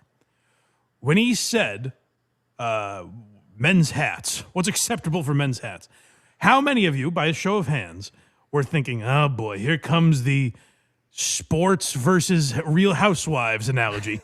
Every time. Every time. It's like clockwork with her. Prove a point. Like, I remember when I first moved to LA, this guy that I was friends with, he was on a date at Universal City Walk. Mm-hmm. And a guy ran up to him and stabbed him all down the leg. It was a gang initiation. Unless the story results in they had to stab someone who was wearing a funny hat. I don't understand how we got here. Didn't want to kill him, didn't take any money. Had Just to stab somebody, yeah. It's just like, and I just remember being like, I mean, yeah, is that, okay, let the guy in. What? So I guess the message is wear whatever hat you want. I don't know. Don't wear red hats in a certain part of town. What is the message here, Whitney? What the fuck? All right, now to something serious. Like she's just nuts, this lady. She's manic. I don't know. She does seem, I'll give her this. She seemed less loopy than the previous episodes we've covered of hers. It's a bipolar podcast, though. It swings wildly from the minimal, like hats, to the giant, like big issues. And don't say multiple personality, because that's one of the banned words we learned. Oh damn it. Now we're going to talk about something serious, though. Aging, Mike. Oh, man. This is going to be a fresh take, I'm sure. Maybe she'll tell us why, aging, why people need hats. And here's my thing about it, is this is what I say whenever I get lasers. I don't get Botox anymore, but like I'm sure I will again. It's fine. I'm not like shaming anyone that does. I mean, I'm trying to get it in my armpits. It's just they tell me it comes out. She's saying, I do it and just haven't in a while. And she's like, I hope you guys don't think I'm shaming anyone that does do it. You do it. Of course I'm not shaming people. Not only do you do it in a weird and awkward place, like that no one else does it. Look at their face. To look normal, you're doing your armpits and asshole and shit. This is, again, similar to JASLEEN Singh in a way, where it's like someone who's so out of touch, where it's like, well, my entire audience, you guys probably get Botox too. It's like, who do you think you're talking to? Is there? No, Botox. Botox, yeah. My thing is always, I just want to have I don't want to look younger than I deserve. I want to look the age I would look if life didn't fist fight me on a daily basis. The things that prematurely aged me. Person, no? Isn't you just describe like being a human being? Yes. Yeah. Or did Whitney have it so rough? Like, Whitney's the only one that's dealt with real problems. I want to look like the age I should, like all of you guys, all of you regular people who don't have life beating them down. You know, you people with like actual regular jobs are just listening to this podcast as a distraction from either your mundane or miserable lives. Yes. But me, I've been beaten down by life particularly fiercely. I'm just noticing the picture behind her. I think that might be just a big fuck you to her sister. She's got a picture of horses behind her, by the way. It's fucking hilarious. Just taunting her. Yes, that is a taunt right there. That weren't like fair. I just, so to me, it's like any gray hairs you have are from horrible things that happened to you. Right. If they hadn't happened, you probably wouldn't have it. I mean, I don't know. I think. What was that? I'm sorry, Mike, I didn't cut it off. Or you just get old. Like, yeah. I don't know that every gray hair represents a molestation. I'm in trouble if that's the case. Oh my God. I think I'm not young, and that's fine. Yeah, I don't think you can't do. Here's the reality. Yeah. Is that if you came in and had done it, I probably wouldn't even notice. No, you wouldn't notice. No one would notice. That's the thing. No one would notice. No one cares. cares. It's like kind of between you and Marcel. She wouldn't notice after a while, and she doesn't care. Yeah. So it's honestly between me and myself. That's correct. That's correct. Which I don't know. It feels like a pose. It just feels phony. Wow.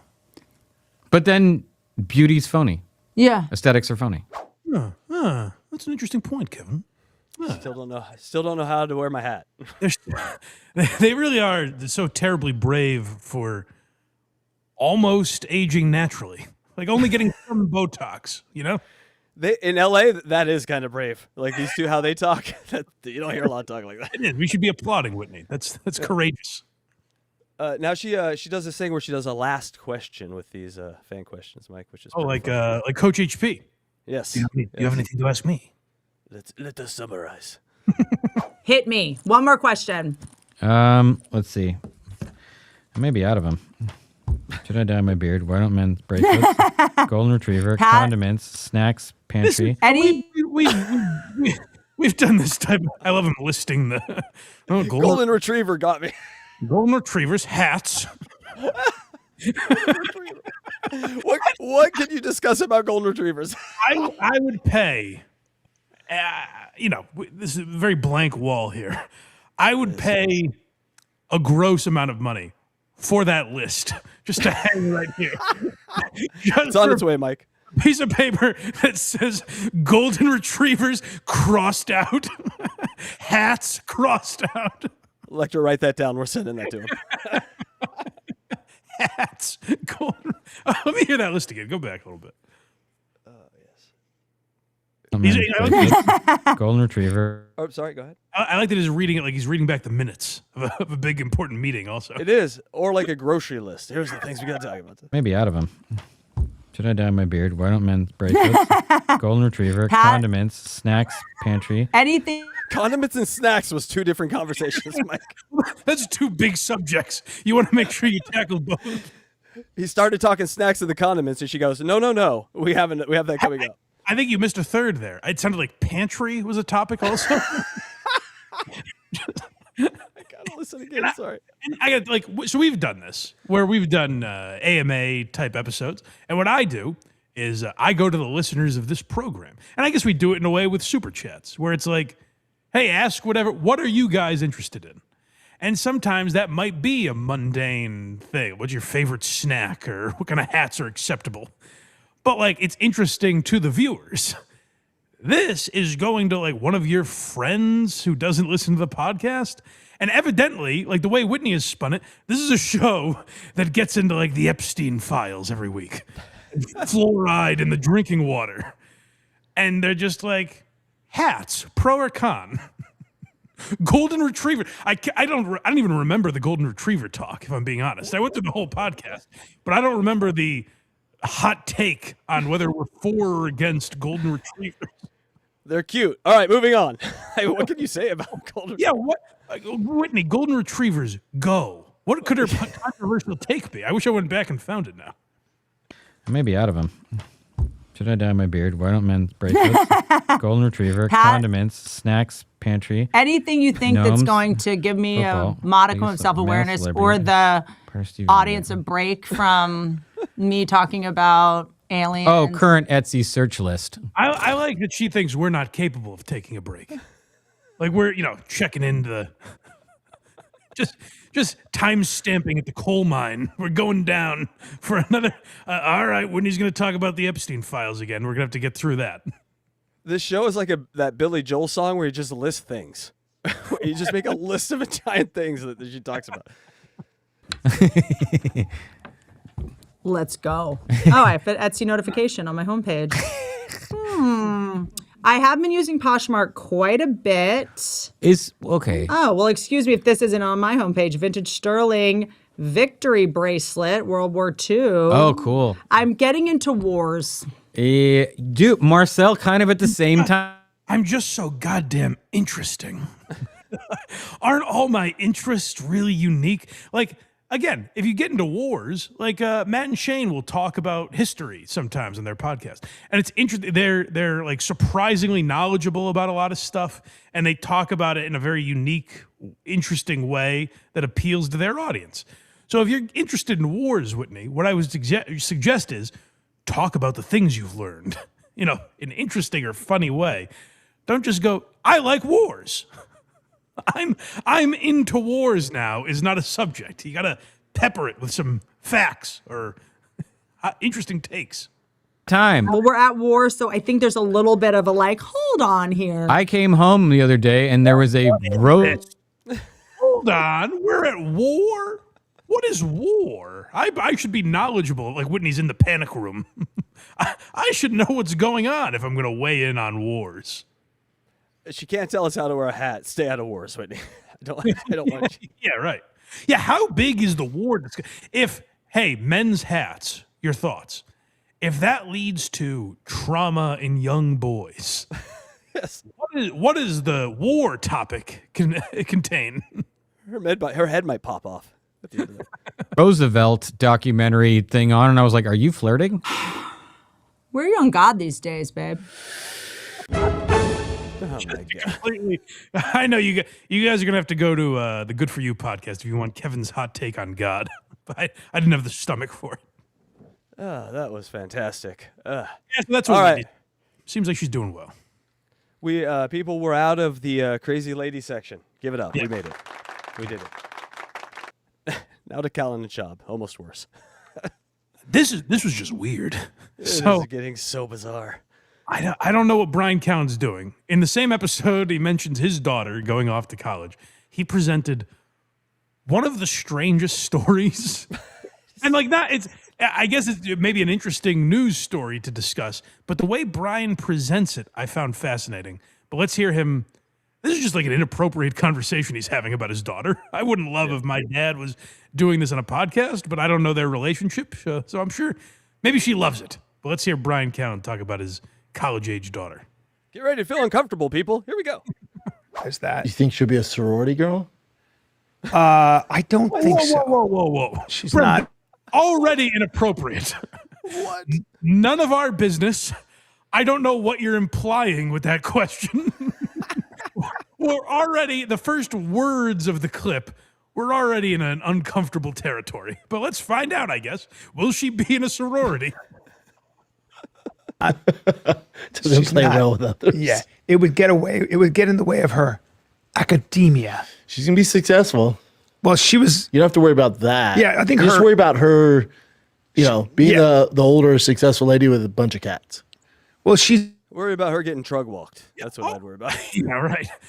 Again, this commentary. Like if I heard my dad doing this on a podcast where Brendan's like, oh yeah, she's going to be an old loser with a lot of cats. It's like, why is this the angle we're taking? Because she's going to college and she's smart? We're shitting on her for that? I don't get this. She's pretty. I know. You know what I mean? But she's with her demeanor. You know, it's going to take a. Listen, you better come correct this way. Listen, pal, you're calling my daughter a nerd. She's also very fuckable. So let's get that straight, all right, Buster? She's going to be the trail of dicks in this broad. Don't you call her a nerd. And by the way, this is very inappropriate to say about Bryan Callen's daughter. Why open the door to this when you're a show that has a subreddit dedicated to mocking you? Why is your daughter a subject at all when you're on a show that very clearly doesn't like the way people talk about them? This reminds me of Matt Reese talking about his kids getting laid. Like, why are you talking about your kids getting laid? Stop that. It's strange, and like, listen, if they don't mind it, good for them. But it just seems like a strange avenue to go down when you're this type of show. I gave him that dick. I get to see how it's used. I stay out of it. And the one thing I always say to my daughter is I always say, because I've never had to worry about her. She's so self-directed, it's crazy. I always say, hey, leave a little room. You know how you usually want your kids, you're like, hey, you're getting a little crazy over here. Yeah, you know want what I mean? her to get a little. I'm like, hey, I want you to get a little crazy. Let your hair down. Let your hair down. Let your hair down. I want you to get a little crazy. I want you to do something for the sheer joy of it. And some people are really good at suck a dick of every ethnicity. Go out there and really paint the town red. Red? Oh no. Is it violent? Why are we having this conversation on a podcast of this size?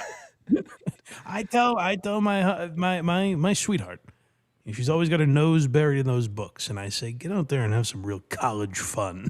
It's like, what are you guys implying? They're just killers. They're killers. Competitive.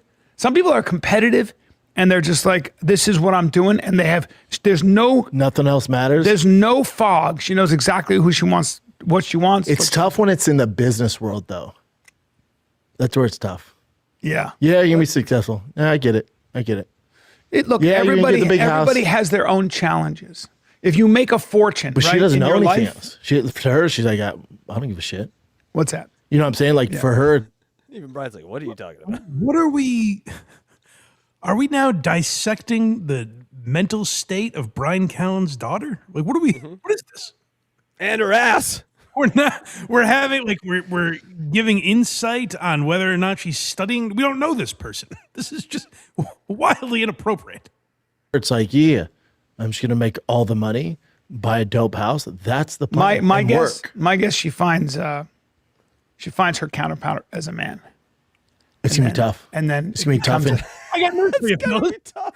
It's gonna be tough. It's gonna be tough. Listen, I've met this broad, and I gotta tell you, it's not gonna be easy. What are you even trying to say? What is this conversation?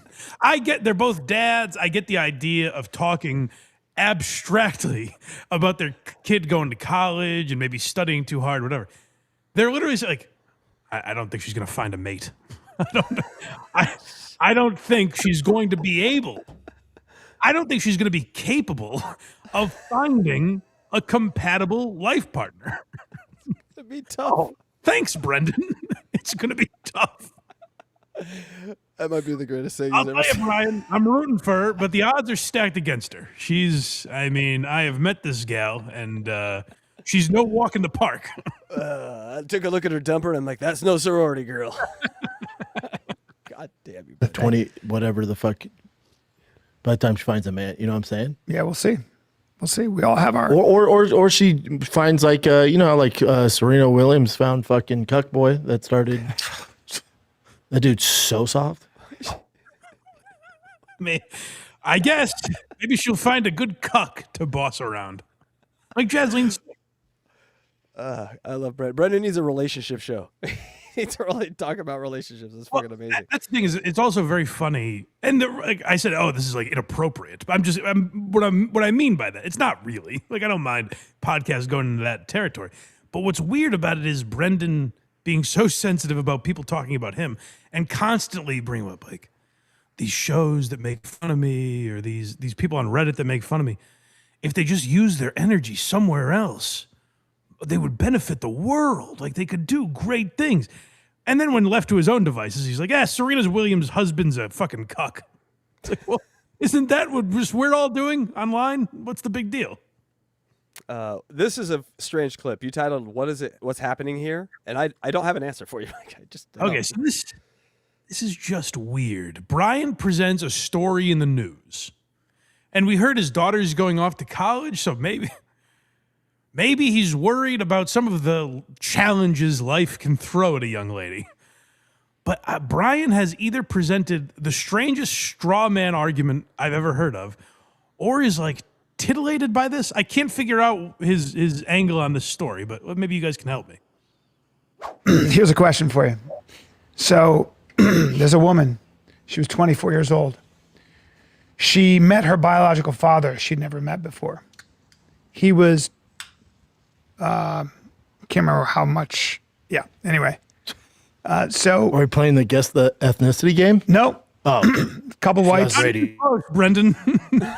Can I say the N-word? Oh yeah, are we gonna throw some racial slurs out? Nope. Surprisingly, that's not this segment, Brendan. Couple whites from Australia. Take it easy. And they just connected on the phone deeply. Then they see each other. And then she's like, he's sleeping on her bed. She insisted. She's on the couch and she goes, what is going on here? I'm attracted to this man. And he was like, I'm attracted to this woman. This is crazy. How old is he? I believe he would be 24 years older than she is. Yeah. No, hold on. It has to be. If she's 24. Why has to? You can have a kid at many ages. Why has to be? I feel we're doing some math here. Is that how that math works? Yeah. Yeah. So I would imagine, right? Right? Or we couldn't have had her. No, it has to be 24. Yeah. She's 24. He has to be 20. So he's at least 48. Mm-hmm. Right? Why? That's right. He could have been 20 when he had her. Why at least? No, you only breed one time at one age, Mike. You didn't know that. Also, move on. He's father age older than her. That's not the interesting part of the story, obviously. No, they're lingering on a very unimportant piece of this thing. That's correct. Assuming he had her at 24. What's that? Assuming he had her at 24. Well, if she's 24, she's been alive for 24 years. Well, we got it. He's an amount of years older that would be fatherhood age. Yes. He's in his 40s, maybe 50s. Yes, she will call him daddy at some point. We get it. So he was. Yeah, but we don't know. He could have been 16 and had her. He could have been 39. What are we doing here, fellas? Get past it. He's older than her. The weird part is that they're blood related, obviously, is what we're leading to. Yes, now we've come to a bizarre moral quandary, Mike. I like the idea that it's like, hey, there's this story where the father started fucking the daughter. And they're hung up. Well, is he older than her? When did he have her? Was it age appropriate? Obviously not. But that's not the real issue here, guys. That's low on the list. All right, so here's this moral quandary. Here we go. Okay, now so what's interesting here is Bryan is presenting this story. Weird story, right? Very. The girl was put up for adoption. She reconnects with her biological father later in life, and they're physically sexually attracted to each other. Pretty weird, right? I thought that would be just like everyone's takeaway. I didn't think I would have to come here and present to you guys, hey, no, you guys not gonna, that's actually gross. I didn't feel the need to educate anyone on this story because it seems pretty cut and dry. But Bryan presents it in a way I think even Brendan is a little weirded out by. Like, I just don't get his angle on this. Not there yet. So they have a 5-year affair, and they're like, this is so wrong, but they just connected so deeply, father, daughter. Yeah, because it's your daughter, dumbass. Yeah. So clearly you're in connect. And then she got. So Brendan gets it. Brendan get like, yeah, this is gross. They obviously had a connection, but you're not supposed to do that. So Brendan gets it. Not unless you're repopulating the planet. Then you're okay. But other than that, no. Pregnant, and she had the baby. Baby's healthy or baby has? Very healthy. Oh, wow. The thing I'm going to ask you is, what are we to do with this? Where do we place this? What do you mean? She can't go to Australia. I guess they said that you can be, that's illegal. It's illegal everywhere. You can be arrested for it. Thank you, Brendan. Brendan is the voice of reason. Unbelievable. Brendan's like, yeah, it's fucking disgusting. And Bryan is presenting, I couldn't believe my ears. And he said, now, let's go around the room here. What do we think? On the table? should we judge this man? Yes, obviously. He might have committed, or gave to charity. What is the debate? Bryan's like, now, and here's the crazy thing. In Australia, they frown upon this. Let him in the country.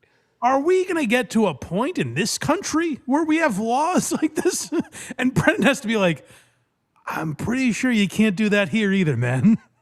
No, I think sure you can't impregnate your daughter here. It is also frowned upon in these United States. For now, until we need to repopulate the planet, Mike. You keep mentioning that almost like you've fantasized about it. No, have you seen Noah? There's like 3 of them left. How are we all here? There's billions of us. They all fucked, Come on, that's gross. Bible's gross. America too, Bubba. Yeah. Yeah, we can't have that You can't be anywhere. having your father and daughter. No, we can't have that Can't have that. No, all of it's wrong. It's just in every way. It's Yeah, all of just it's like, what? It's terrible. Yeah, like there's something about that just no matter what. Can't no matter what. Now there are 2 ways that we know. Is Bryan gonna present a counter argument here? Now, there's 2 ways to look at this. This is like a guy just at a podium going, America, I'm going to say it. Rape and murder is wrong. And we're like, is there more to this? Do we clap? What is this? We know. that sit in this with incest, particularly between a parent and child. No bueno. Not on my watch. No bueno. That's the official statement from Bryan Callen. And he's kind of presenting it like, or should we be all right with it? I don't know. Is anyone cool with it? No, me neither. I'm definitely not either. You got to preference that with I saw Noah first, like I did. See, it's not as weird. What are you talking about? No matter what. Now there are 2 ways that sit in this with us. For me, they don't know each other. They but never met? for me, it's still like it's just unnatural. And so even though for all of us, it's that way. He's a Renaissance man. Who is he debating here? I don't know. I just gotta say, I just don't think this father that was fucking his daughter for 5 years and impregnated her, I just don't think it's right. I don't care what kind of backlash I'm going to get, Brent. No, leave it in the episode. I'm not afraid of getting demonetized for this. I think it's wrong. Like that this man was fucking his daughter and impregnated her. Not on my watch. My thought is they talked about this before the show, and they're like, "This is the one. This is the one that gets a TFATK back on the map." Well, even Brendan is kind of like, "Yeah, no, I know. What are we talking about here, man?" Yeah, no, that made it through the CTE, dude. I get that one. I get it. And Bryan's like, I don't care if she's an adult. That's not the issue. That's a good point. No one has talked about. No one. Examine this man's computer. That's all I'm saying. Bryan Callen. There are some people that say, well, if it doesn't hurt anybody, it's not wrong. For me, it's like. Name those people, write them down, and submit it to the FBI, please. Who read this story and went, Nice. Good for him. Good for them. I hope they're very happy together. Kept it in the family. That's nice. I can't imagine being nonplussed by this story. Just be like, whatever. Hey, what two people do behind closed doors. None of my business. Well, no, I can't. Now I don't know. There's no penalty. It's just, but I understand why it's I think there really are weird. penalties, aren't there? Well, Thank you, Brendan. No, I'm pretty sure you can't impregnate your daughter. No, I've done the research. It's okay. And I like poor Brendan's been so beaten down that he's like questioning. He's like, am I going to look like an idiot for this? But I'll just go ahead and say, no, I don't think you're allowed to do that. I wish this was a Bryan bit, putting Brendan in uncomfortable, truthful situations constantly where he has to check his own mind to make sure if the obvious answer is correct. But I don't think that's what's going on here, Mike. Brendan, I want you to hear me very loudly and clearly. I repeat, don't. I don't think it's okay to fucking impregnate your daughter at any age, whether he's 48. Congratulations, Mike. Thank you. And listen, we're still a little fuzzy on the math. I don't know if he's 40 or 48. Doesn't matter. Whatever age he is, I still find it inappropriate. I want to write a sketch, like an SNL sketch now, about like, oh, you fucked your dad? Yeah, but he was only 50. Oh, okay, that's okay. He was a youthful father. Yeah, he still got it hard. well, there is, but you probably there it is. Adopted as a baby? Yeah. So they're looking at the news online article now about a 24-year-old who met her father and then got impregnated by her. I don't know Chin's confusion with this either. Adopted as a baby? Yes, that's the entire story. They didn't know each other, and then they did. Yes. Oh, wait, she was adopted? Oh, no. Let me tell you, Mike, I'm adopted. I've been adopted my whole life. And the thought has gone through my head as I dated older ladies. This is my mom. I got news for you. If you meet your biological mother and continue a 5-year sexual relationship with her, yes, I'm not on board. Okay, all right. All right, and I'm not okay with that. I should not frown upon that. So I should not impregnate my mother. Okay, Mike, I'm writing that down. No, I am saying, listen to me. No. I don't care how many people are really cool with it. I'm not. But there's no law against it. No, he gave her up. I'll tell you. Yeah. He's her biological father. They didn't let her mom keep her because she was younger. It's weird. I believe in that situation. Yeah, man, it is. That's all that needs to be said. Did Bryan think this was like a cute love story that everyone? Aw. Bryan's presenting it like we all read this story and we're like, oh, good for them. And Bryan's like, I'm just going to go ahead and say unpopular opinion alert. I think there's a moral gray area here. You know what's weird? If you're the father, you got to run away, bro. Yeah, let's say, but what if they never found out they were related? Hold on. Let me hear that silence again. What's going on in that noggin? That was some processing time right there. Look at that. Let's listen to that silence again and hear what the heck is going on up there. Don't say this, Brendan. Don't say that. You got to run away, bro. Yeah, let's say, but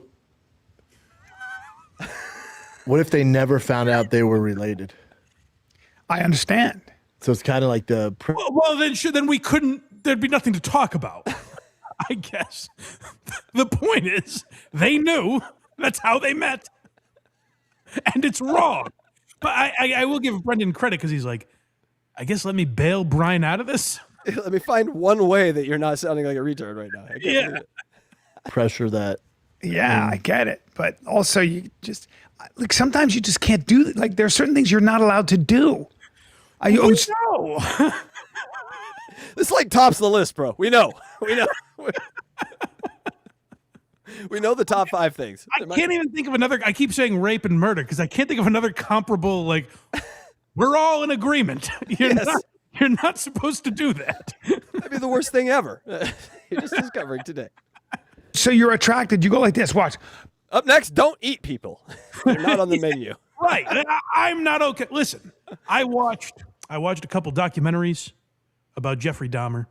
I watched the Netflix series, and I've come to this conclusion. Bad guy. And I'll go this far. Very bad guy. I am not on board with Jeffrey Dahmer. Not even for a second. And you know, some of you might have had he's a good guy. Bad guy, I'm saying. There's certain things you're not allowed to do. So you're attracted. You go like this. Watch. Moving on. That's my daughter. I'm going to be attracted for a second, then I'm going to move on. Sure. Does she get your dick a little hard? I mean, I'm merely flesh and blood. What the fuck? I'm just a man at the end of the day. Once a day. I suppress my raging heart on, and I move on with my life. Once a day, you got to tell your daughter just how fuckable she is. Then you move on with your day. Have a coffee. I forget. Do they continue this or do they move on? Bold stance is next. Oh, man. I can't. Bryan has already delivered me too many hard truths. I'm not sure I'm ready for another one. Yeah, in the chat, they're saying, let's talk about torturing animals next.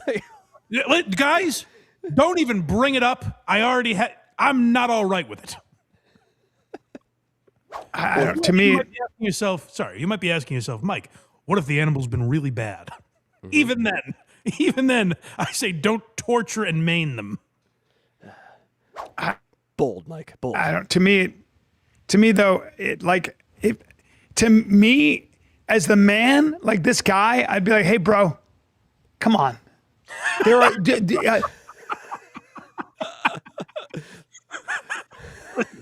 Listen, if one of my friends impregnated his 24-year-old daughter, I'd be like, come on, bro. How was it? You for real? Come on, bro. Bro, you're only supposed to take 1 second out of the day and tell them they're fuckable. You're not actually supposed to fuck them. That's what. Bryan, take it easy. Sure, he might be a monster, but he's a human. There's a man in there. Don't go so hard on him. As the man, like this guy, I'd be like, hey, bro, come on. There are. I'm sure you guys connect.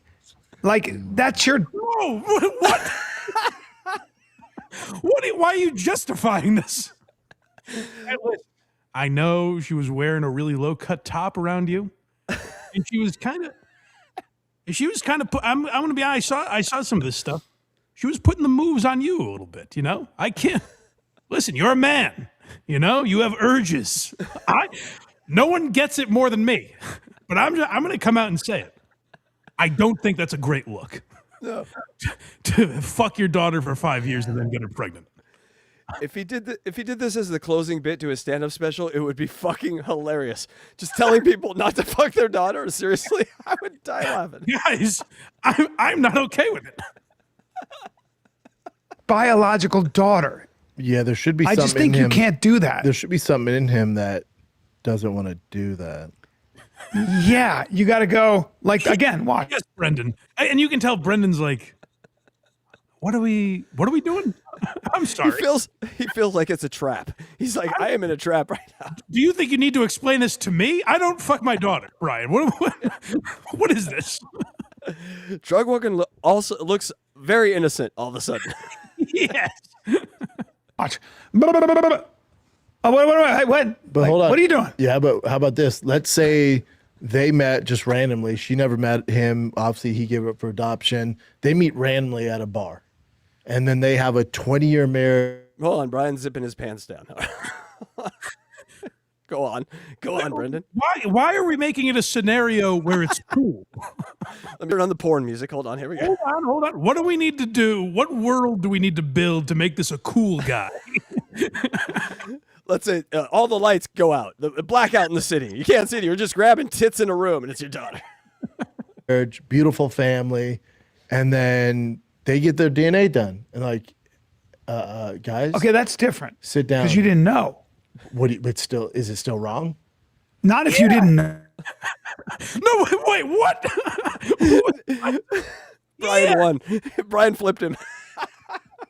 Yes, it's wrong. It's unfortunate. It's a horrible tragedy. That is a bad beat. If you had a 20-year marriage and built a family with a woman that you later in life found out was your daughter, I don't even really know how that would happen, but I'll take you on this journey. Yes, that would be horrible. Is it wrong? Yeah. Yeah, I think so. I think we're gonna go with wrong on that one. Like, listen to Brian's answer. Well, I'll tell you what you should not do, and we'll get to what Bryan says. What you should not do in that moment when you find out you're married to your daughter for 20 years, you shouldn't go, what the heck? What are we gonna do? People make mistakes. No. But now you know. 20 years later, you have this beautiful family. You're living together. I mean, that's crazy. Now, well, it's the same thing, right? Yeah. Well, It's still that I wrong. would say. I'd be like, I guess you're dealing with what you're dealing with. I mean, that would be a little bit different. I'd be like, just don't tell anybody. We finally get there. He's gonna do it and keep it quiet. We just keep fucking and we don't tell anybody. It's our little secret. Of course, Brendan put a different spin on it that becomes like a horrible, like mental. I think you just kill yourself. Like, I don't know what you do in that situation. But that's not even what the story was. I don't know what to do with it. I don't know what to do with that. But I know that in this case, you got this great connection with your daughter. She's your biological daughter. All dads should have a good connection with their daughters. It's just biologically. You should bro. feel It's like connected. there's certain things that are just unnatural, and you got to go no. Yeah. Hey, they got there. I guess. Yes, you say no. Say no to fucking your daughter. Mike, what do you say to fucking your daughter? No. Who is this? That is the way I would say it too. Who is this PSA for? Like, who is he warning against this? This actually is that one time where if it saves one person, it's probably worth it. So kudos, you guys. All right. Surprising turn here at the end. Oh, okay. All right. Maybe we find out it's legal. That'll be interesting. Just because you feel this deep connection you're just not allowed to do this. Oh, it's frowned upon. What if it's your? Why is he so at odds? He's so conflicted. It's just, Brendan, I'm going to say it. It's wrong.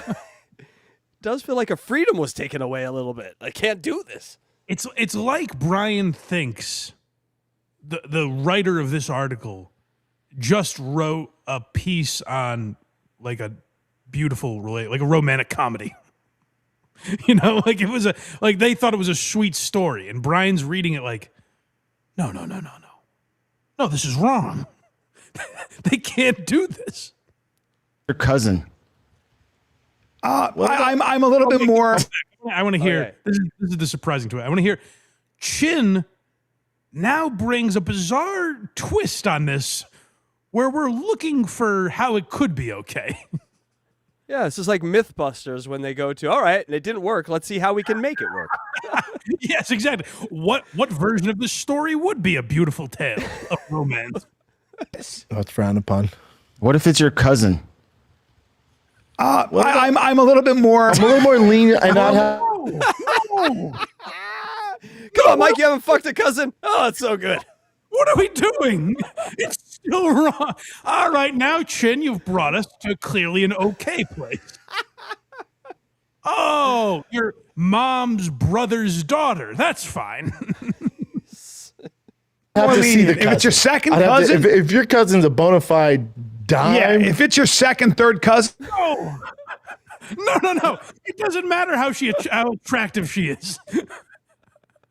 This topic has gone off the rails now. Why have we taken this turn? Who in your family can you fuck? At least before. I found their shock and their conflict at the story odd, but at least before they were on the right side of history. You know? Yes. There was hey, incest is wrong. And now they're like, but not always. That's why I love this. If like it's not, but if Bryan just decided he hates Brendan now, and he's like, I'm gonna say things that eventually makes Bryan or Brendan look like he's okay with daughter fucking and all this shit. Like even a lot of the most anti-abortion people, like it's a big issue. It comes up a lot. where it's like, what about in the case of rape and incest? Incest is always thrown in there. And even a lot of people that are anti-abortion are like, well, of course, in that case, obviously. And Bryan is acting like this topic has never been like, oh, geez. You know, now that you mention it, Bryan, it is odd, to say the least. But he's opened it up to like, well, cousins are fine. That's okay.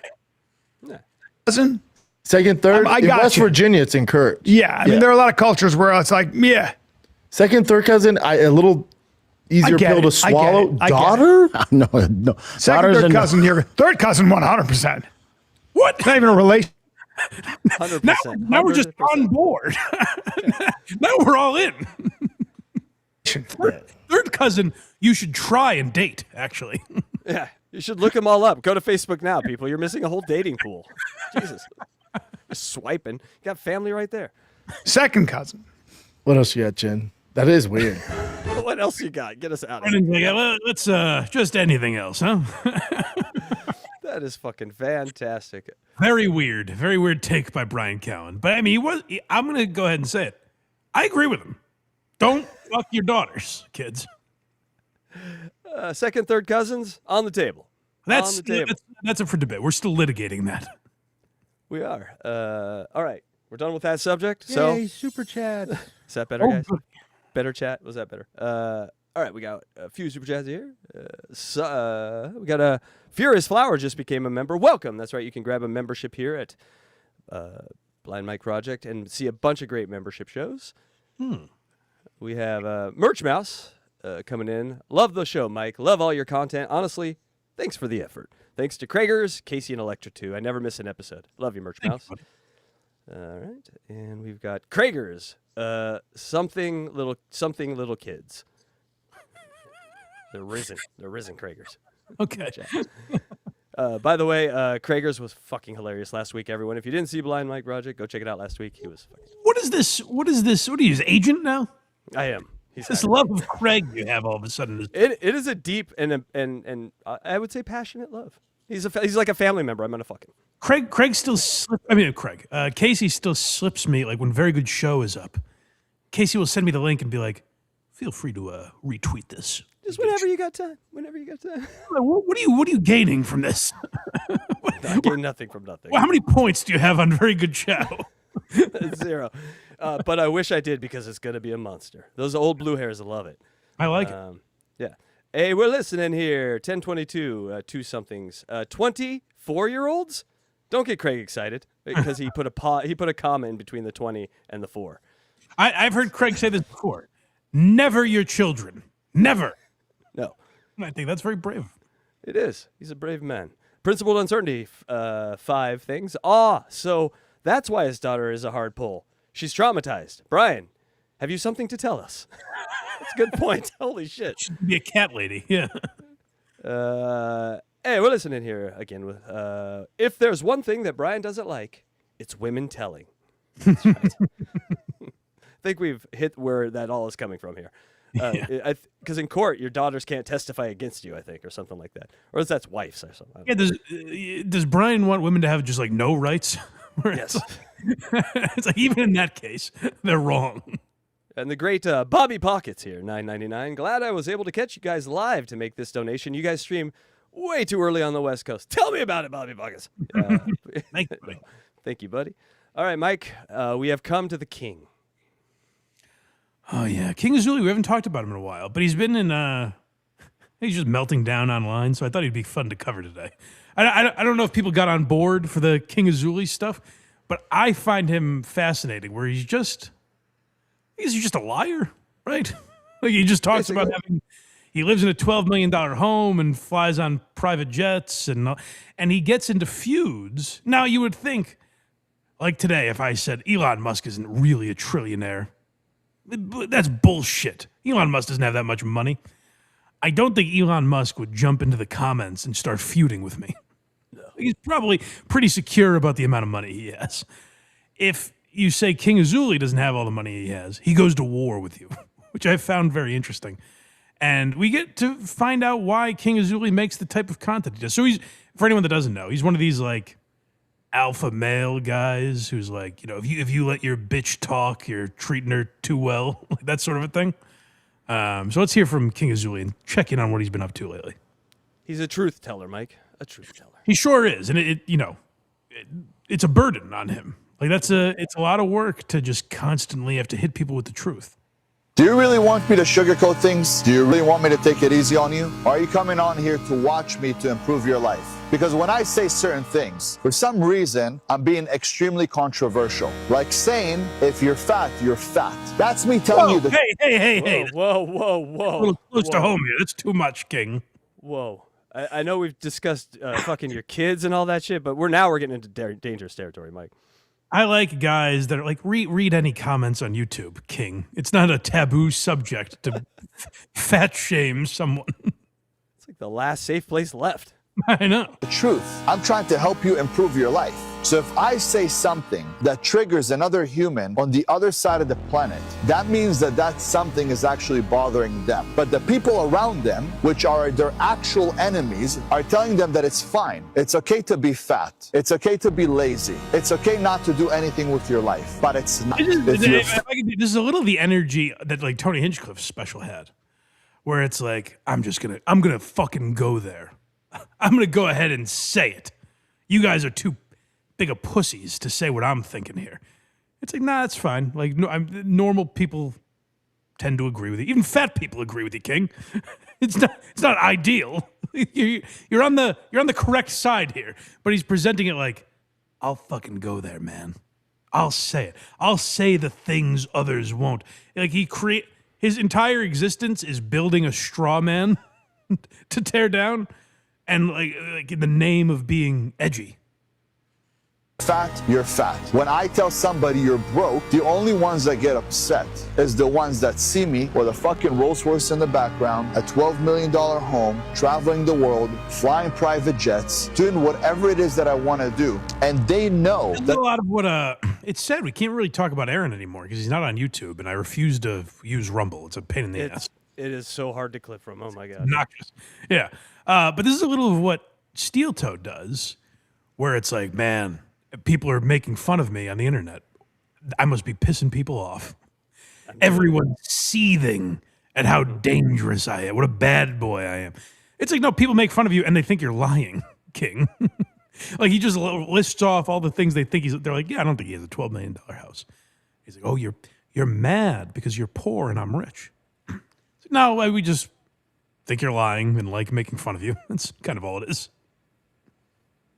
that they are so lazy that they'll never actually get up and try to do the same thing that I'm doing. Even though I'm showing you guys how I'm doing it. Same thing with everything else. If there's a 30-year-old woman and I say, women in their 30s need to be married with children. These women need to be married with children. The only women that get upset are the women that picked a career over a family and now they don't know how to actually be with a man. Yeah, because are they upset or are they just like, yeah, I don't know, I'm dating, still haven't found the right guy. I'm all right with that. Yeah, it takes time to find the right person, you know? If he makes a statement like, if you're a woman who's 30 and you're not married with children yet, you're a fucking pig. The worst. Going, I don't think that's true. That's not like someone seething and getting angry. It's just like, no, you're being kind of a dickhead intentionally. Like that's all. They became a man and they know that they're complicated, but at the same time, what are they doing? They're listening to another man who tells them when to come to work, when to leave work, when to drink their fucking coffee, when to have their lunch, when they have days off, when they don't. Isn't that a lovely... We should listen to King AZOULEY, though. Yes. Don't listen to some other man who's going to tell you what to do. Listen to me. Listen to me, who's going to tell you how to live your life. The man that sees you every day, don't listen to him, that knows all your troubles. And pain. Listen to this guy on the internet who's just kind of making broad blanket statements generically. Look at this Rolls Royce behind me. Enough said. Life. Great, you have a job, you support yourself. But when I say that women become independent for one reason only, and it's to take care of themselves, and on the other hand, men make money to take... That is what independent is. He really hit the definition, like right on. That's exactly... These women that want to be independent, they're just out for themselves. Well, yes, I guess. Definitionally, yes. Yeah. Take care of a family, not of themselves. Women in their 30s get upset with me. Why? Because I'm speaking the truth. I was taught to show tough love. If my dad wouldn't have been hard on me, I would have never gotten to the place I got today. And if I will sugarcoat things to you, you will never improve the person that you are. And there's no reason for you to even be watching. You are not our father. It's just like my father disciplined me. I'm going to come on Instagram and discipline all of you. If I don't actually help you improve your life. Thanks, man. I appreciate the care. Yeah, he does. He cares about us. You know what else he cares about, Mike? He cares about his enemies, and he's got very much so. That is really what fuels him. And by the way, his enemies are people that are like, yeah, I think King Azoulay is kind of one of these bullshit toxic men, not toxic, alpha men guys. They're like kind of like. A lot of people think like he rented that Rolls Royce or just is standing in front of it. Like they think his act is kind of bullshit because there's no evidence as to like what he would have made these millions in. Like it doesn't really add up. There's not a lot to back it up. So people have called him out online before. Also, the last time we covered him, there was that whole weird, like he was accused of sexual assault and like there's a lot of demons in King Azoulay's closet. So people call him out online. And the best way, I always say this, and this goes back to the beginning of the show, the best way to stop people from making fun of you online, show it really bothers you. That's let everything about it. Let everyone know exactly what bothers you, how much it bothers you, and how they can trigger you again. Give them the playbook. They're kind of like doctors. You want to tell them exactly where it hurts and where to press and how long until it hurts. Correct. And then they'll be like, oh, shit, I didn't realize that. I'm sorry. And they stop. Yeah, so enemy time. You guys know this little bitch, the midget called Greg Douchebag Doucette? Yeah, you know that guy? If he was here. Did I call him a guy? I meant that little child. He hasn't been growing since he was... Oh, shit. Suck it, Greg Doucette. Try recovering from that. He punched a thing in front of him to show how tough he is, Mike. That's also what I love when these, like... Because these guys are like Wes Watson's another guy like this, like these alpha male guys. I mean, Andrew Tate's the king of them, where they've built up a world where they can't make fun of themselves. And they're also like not particularly funny, but they have to respond to this stuff. Like if someone questions your masculinity or questions your worth, you have to clap back because that's the groundwork they've laid out as to how you be a man. And so he has to respond to these, but he has nothing. Like his great comeback is, do you know that guy, Greg Doucette? I mean, little boy. Oh, I just got you, Greg. Did I call him a guy? I meant that little child. He hasn't been growing since he was like 6. You guys ever heard this guy speak? Sounds like he's been neutered. Once you get to 5% body fat, your life, it's a nightmare. Like something is very off there. Now this guy here that is talking about me, all this shit, I'd offer him to come fight me, but obviously it would look like a joke. That's all, as we've learned here on there, that's always the best. Why don't you box me? That or an IQ test. It was one of the two. It always comes down to that. Like, if you think someone's a joke, you have to fight them in the street. It's like, well, no, maybe you'd like King Azoulay would beat me in a fight. I'll go ahead and say that. That doesn't make me wrong about all the stuff I'm saying here. Wrong if you can't talk anymore. That's his thinking. If I shut your mouth up, you get. I don't fight midgets, you know, and I feel really bad for him, but for some reason, he's still talking about me. And I don't like when people talk about me, especially when they're spreading lies. I don't like when people talk about me. That's why I've started an Instagram account, a YouTube channel. I don't like when people have thoughts on what I'm doing. Oh, Jesus. Just throw up a fucking smoke signal to everyone who wants to troll. Good job. He literally, he calls himself an influencer. And he's like he's going to tell you how to live your life. And he's like, I don't like when people talk about me. I don't care for that. I'm not into this influencing thing. Yeah. Been one word in that sentence true? I mean, is he actually retired? Does he have millions of dollars? You know, Greg, I have to tell you something. Your bitch ass would run away if you just saw me. So for you to go on the internet and run your mouth with lies. Live from my kitchen, where veg has created 0 calorie, that's right, 0 calorie eggs. I want you to remember that. I mean, this seems like a mockable guy, I guess. But King is doing a great job with it. Mike, I've written his name down because this voice and this face and everything, this might be worth looking into. Thank you, King. King AZOULAY forgives, but King AZOULAY never forgets. Now, who are you to sit here and talk about me or my past when you were actually caught for a big drug deal and you were selling steroids to lose? What? Drugs? No, Greg, I trusted you. And I'm not going to say King AZOULAY's not all natural here, but he's got some veins that are like a little unnatural looking in his muscles. I'm just saying steroids may have been part of his past too. That's all. Well, this is where these guys always fall apart, like the be a man type stuff. And I don't mean to be a man guy; he's great, but like this version of like alpha male, where it's like, hey, don't talk bullshit online because I could beat you up. It's like, well, that's what you're doing. You're talking shit online, but you're just like physically threatening him, I guess. But it's still the same online bullshit that you claim to hate so much. Little kids. You, in your past, were a former steroid dealer. Yes. You think people don't know the shit that you've done in your past, and now you're screaming on? We just watched a video where he's confessing to it. I will break the story. The internet talking about people and constantly trying to sell shit. You're nothing but a bitch. You're a loser. You're a lowlife. And if you ever speak about me again, make sure you do it to my face, not behind the screen, like the bitch boy that you are. Or I'll make another video. Yes. Like, what's the concert? You better do it to my face, or I'm going to make another one of these angry videos calling you a little boy. Don't make me open both doors of the Maybach and stand in front of it. Don't do that. So I just found it interesting because earlier in the week, this is the last one, right? He has more enemies. I think there's 2 more. Oh, that's right. There's more. Yeah, there's more. There's more. I forgot. Let's hear more about the enemies. I'd like to speak about a few people really quick. Supposedly they're influencers, but I call them bottom. I like a guy who's going to tell you how to live your life who says supposedly. I didn't catch that. I would have probably... I'm not great at spelling.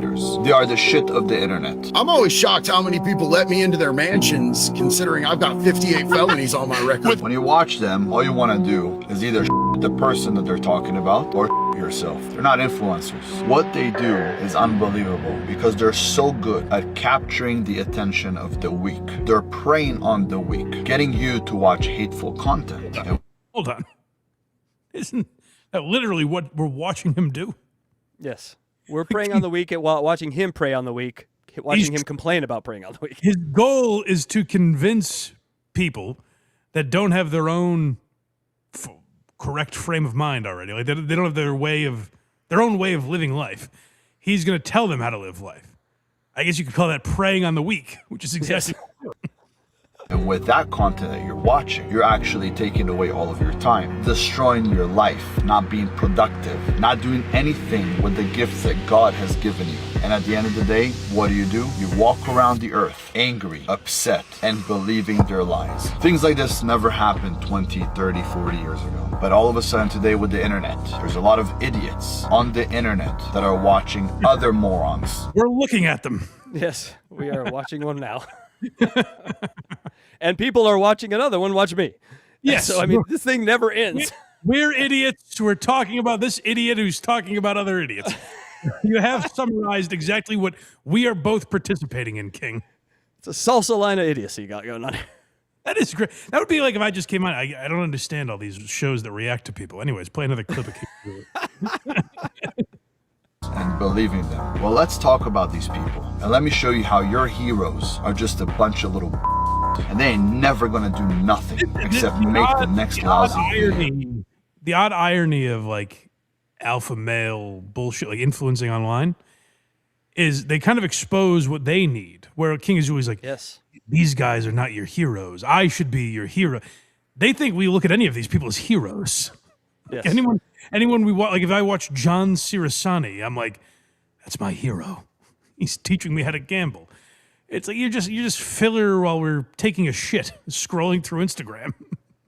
And often you'll find that what people critique is the most damaged part of themselves. Of course, yeah. Like he needs hero. He looks at Andrew Tate as someone who's like a hero of his. Like he needs that in his life. Probably, maybe something to do with his dad, like how close or not close he is with his dad, where he needs that in his life. and he projects that onto all of us, where he's like, "You think these guys are your heroes?" No, not really. Yeah. It's a fun game to play. Watch your podcasters, watch what they bitch about, and then watch them talk about their normal life, and you'll see those things match. It's very fun. Yeah.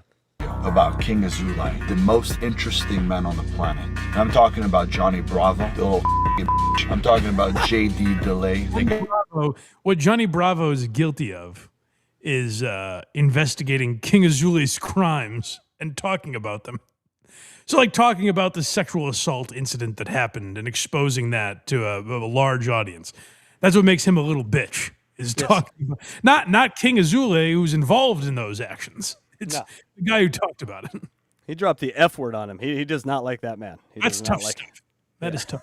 The guy that put mayonnaise up his ass. We'll talk about that in the video. We're going to talk about Greg Douchebag. Oh, Bob Levy, they're going to talk? Who's the guy that puts mayonnaise up his ass? I'm glad Greg Doucette made the list. 2 videos about Greg Doucette.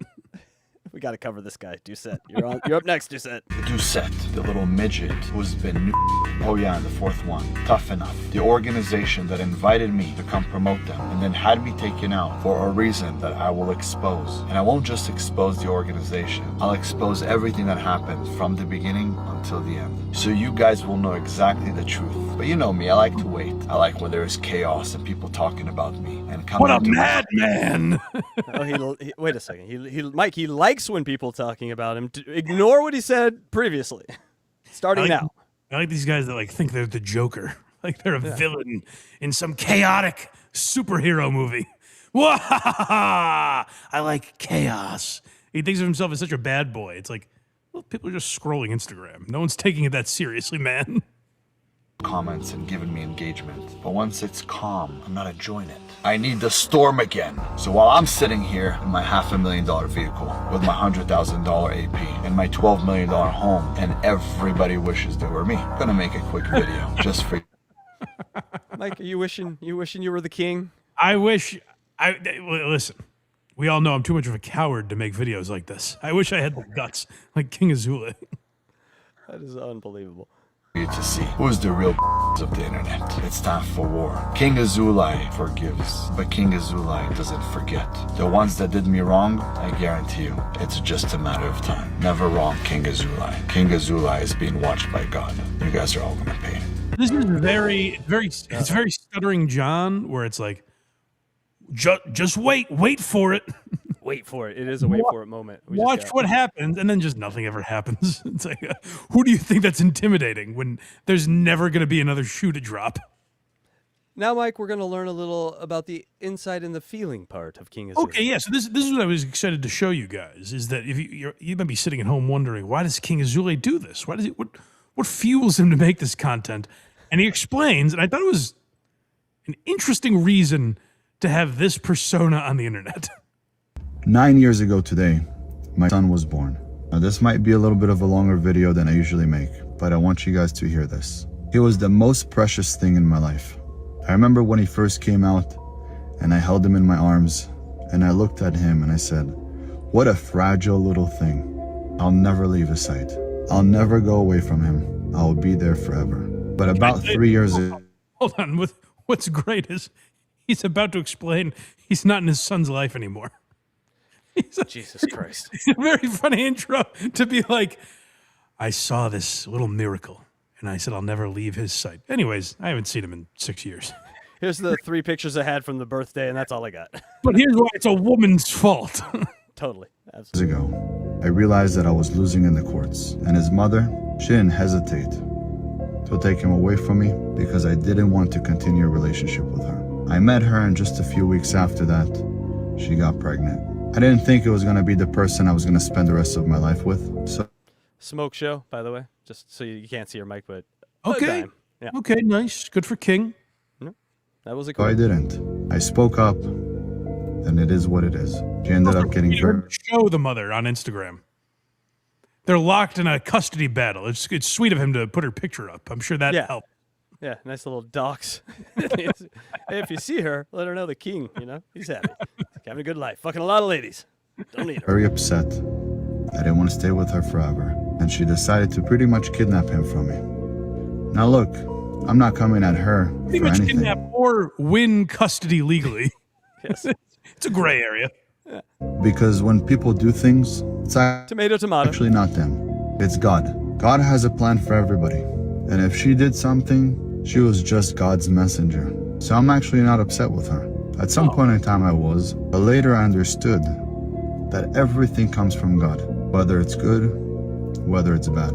I can tell you that I had the hardest time losing him. I used to take him with me to the gym. I used to go everywhere with him, play in the park. By the way, he knew the kid till he was 3. Yeah. So it's an infant just sitting there while he lifts weights. He was my free dumbbell. Father-son stuff. I used to take him to the gym. I'd bring him on dates, fun stuff that he really seemed to enjoy. Brian's got his pants down again. Bryan Callen, put your pants on. Park, swim in the pool. I used to bathe him. I used to wake up every 2 hours to feed him, warm up the bottle. He was my world. And when he took my world away from me, something else happened. Something that I can't even explain. I became untouchable. There was 2 choices. 1, I die, or 2, I become stronger than ever before. You should never be. So I've made an ass of myself on the internet for years now. So my wife says I'm an embarrassment in private, and then I prove her right by doing it publicly. Good job, King. I just make a fool of myself. And by the way, that is a very sad story. Like, if that's true, that you lose, if you are a good father and you lose custody of your child and don't get to see them for whatever reason, that is a sad story. But he's like, so what I did is give everyone evidence that I'm probably a bag of shit in my personal life. Yeah. So that no one will sympathize with me. Yeah, and all those enemies I have. Here's a nice big morsel to hit me over the head with, too. All this shit. God damn. I kind of wish we played. I'm now realizing it was a mistake. We should have played it in reverse order. Reverse. Yeah, it would have been funnier. This sad story. And then he's like, hey, Greg douchebag Doucette. Be a victim. You should always know that you're here as a warrior. And those are just battle scars. And 3 years ago, I got on the internet. So he will know who his dad is. So one day he will be my fan. So that's why he will be my fan. So he's doing this to curry favor. So that when his son is, whatever age is appropriate to watch King Azoulay, I don't know, 8? I guess he's 9 already. So 10 maybe. He'll go, wow, who's this cool guy on the internet? Hey, Mom, do you know any guys this cool? And she'll have no choice but to be like, that's your papa. I love that the movie My Life, Michael Keaton knows he's dying of cancer, and so he makes videos for his kids, like how to tie a tie, how to talk to a woman, all this important shit. This kid's gonna see like his dad fighting Greg Doucette over in front of a Maybach. And listen, it is like maybe there are crazy women out there, crazy people in general. Maybe she's just nuts and like for no reason doesn't want him to see the kid. It's very rare that a guy is a perfect, great father and it just isn't allowed to even contact his child. That's right. Somewhat, I'm not saying it doesn't happen. It's just mildly unbelievable to me in King Azoulay's case. And then all those people, King, that you don't want to be enemies are now have a place to hunt and search for court records. Good job. Right. And say to his mom, I want to be like King Azoulay. And his mom's going to look at him. She's going to have to say, son, you will, because that's your real father. When she took him away, she met another guy. She removed the Jewish middle name that I gave him and put that guy's first name as my son's middle name. And she sewed the tip of his dick back on. Really? Really took me out of the picture. She took his last name that I gave him, Azoulay, and removed it and put her boyfriend's last name. Today they're married, which I'm glad that happened. At least I know my son is not going to see different guys coming in and out. Showed the tip of his dick back on deserved more. I like that.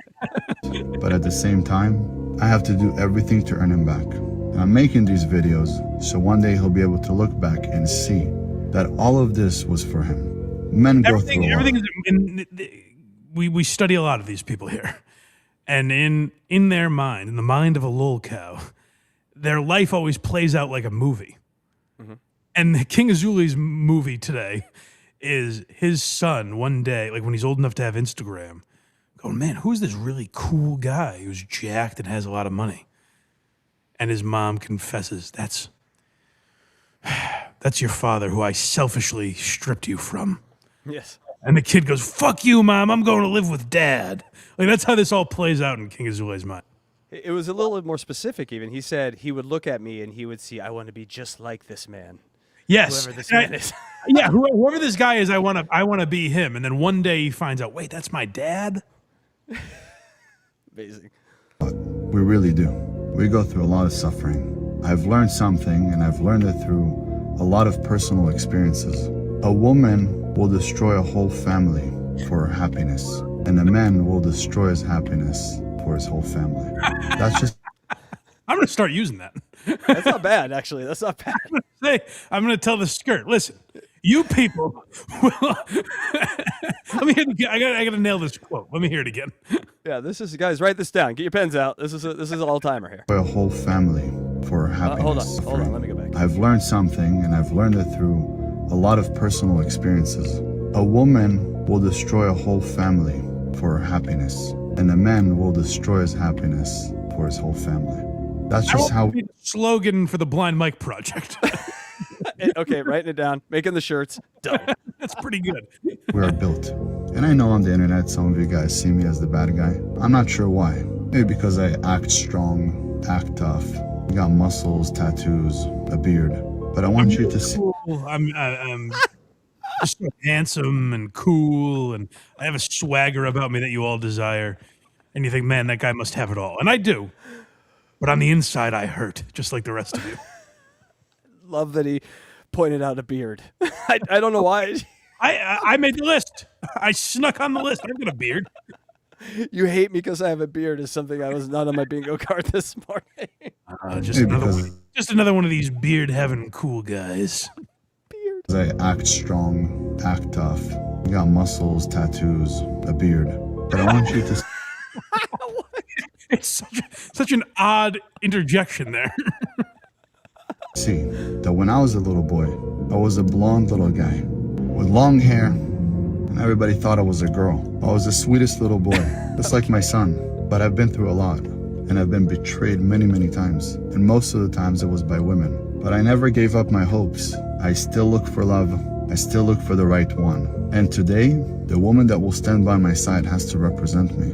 I'm no longer a normal guy. I can't just be with anybody. She has to really represent me. And I also understand why... Completely void of personality and completely subservient to me. Basically just clone me and put a pussy in it. No, he doesn't want that. He doesn't want an empowered woman. Well, that's true. That has a high opinion of herself. God took away from me my son. He took from me one son and granted me 1,000,000. 1,000,000. That's how... What a profoundly sad statement that is. Ouch! That might be the saddest thing I've ever heard. Oh my God. We're your children now? God, take away my son, but he gave me 1,000,000 subscribers. You're literally using Instagram to replace the void that your son left you. I just want to give him a hug now. I know. This is why the aliens are worried about us, Mike. They're very worried about us. That was powerfully sad. Jesus Christ. Took from me one son and granted me 1,000,000. 1,000,000. That's how many kids all around the world look up to me, if not in the millions. See me as a father figure. See me as an older... Where did you do that study, King? How did you get to that number? And what are the chances it landed exactly on 1,000,000 kids? Yeah, and just the one that doesn't. The one that got away. Competing with Craig for those numbers. Yes, stop that. Beat the churches. Older brother, Unc. You guys don't know the pain I go through. You don't know the suffering. You don't know what's going on with me. And that's also the price we pay. As strong men, no one has ever asked me how I'm doing. Ever. Nobody cared. Jesus. I might need to call 9... Guys, call 988 if you're having troubles after the show. King, I'm asking, how are you, man? Okay, you okay? This is great where it's like, he's this alpha male. Like, it's all like, hey, fuck your insecurities, just toughen up. But he's showing like, he's wildly sad. Yes. This is just a sad boy who needs a hug. King, that beard, it looks amazing, brother. That is an amazing beard. It is a cool beard, man. The tattoos are really awesome. Yeah, the money, the tattoo, all that stuff. The beard is cool. You got this, brother. I'm sorry. I hope you made it to this part of the video, King. I'm sorry we made fun of you. You're a swell guy. You're neat. We really should have started with this one. It would have really lessened the impact of the others on us, but we're here now, King. because I'm strong. I can handle anything. They come to me for strength. That's a sad truth, but it is what it is. God will make you strong, and at the end of the day, everybody's gonna believe that no matter what, you are completely fine. Doesn't matter how many people stab you in the back. Doesn't matter how many times you fail, you fall. You just replace them all with subscribers and you're good. It doesn't matter how many people in your life don't like you. You're not the common denominator. Yes. All these people run away from me. They're all these assholes. You crash. They believe that you're perfectly fine. So I want you guys to know, in the next year, I will do everything in my power to become the most famous person on the planet. So I can use that influence and help people and help the youth become better. In 24 months, I will become a billionaire. So I could take that money and feed orphans and take care. Where are you getting these numbers? Jesus. In 24 months, I'll become a billionaire. I mean, most famous person in a year. You gotta have goals, Mike. You gotta set some goals. It's funny, as a millionaire that he claims to be, he's spending money on Rolls Royces, $12 million mansions, a lot of materialistic things. But when he becomes a billionaire, he's going to use that money to feed orphans. Very good point. Do good for the world. Yeah, no, this is just throw around money. This is pocket money. He can't do anything with this. Millionaire, you spend your millions on luxury items. And when you get to $1 billion, that's when you can start helping people. Right, like you go shopping and you buy stuff half the time. It's not like you're spending all the money all the time. The anxiety with the amount of money he has. Imagine the anxiety that comes with that. My God. It's an endless hole inside of him, and you keep filling it with money. It's never going to work, brother. Subscribers ain't going to work, nothing. The beard, that's the thing that fixes it. You are my children. My followers are my children. That's the saddest thing I've ever heard. The worst cult leader I've ever heard. Take care of them and give them better education and housing. And in 10 years, I will go up for president. And I want this video to exist so everybody knows my plan. And when I do it, just like I said 3 years ago, I was going to become the man that I am today. You will see this 10 years from today when I become the president of the United States. Set that calendar. 10 years from today, he'll be president of the United States. Yeah, there's no amount of subs you can buy to get you that, buddy. But good luck on it. Good luck. You guys can laugh now, but you'll have something to look at to remind yourself that when King AZOULAY says he's going to do something, he does it, and he never gives up. Happy birthday to my son. I love you, man. It's a birthday message to his son. Man. This whole thing is a birthday message. Oh, you poor bastard. I'm sorry, man. Daddy, take all this. She probably is a bitch. Just show the kid the birthday text he sent. You heartless woman. Oh, my God. Look at all these knives in Daddy's back. And happy birthday, son. I'll be president in 10 years. Anyways, happy birthday, kid. It goes through the most manic episode ever and then just ends with a nice little, hey, happy birthday, son. That is waiting for you. Oh, that's good. We shall meet again very, very soon. All right, we have a possible Chris Benoit situation. I think. Poor guy. Jesus Christ. I didn't expect, I'll be honest, I didn't make it to the end of that video when I sent it to you. So this is the first time I'm seeing that little birthday message at the end. I didn't realize we'd be leaving this segment so bummed.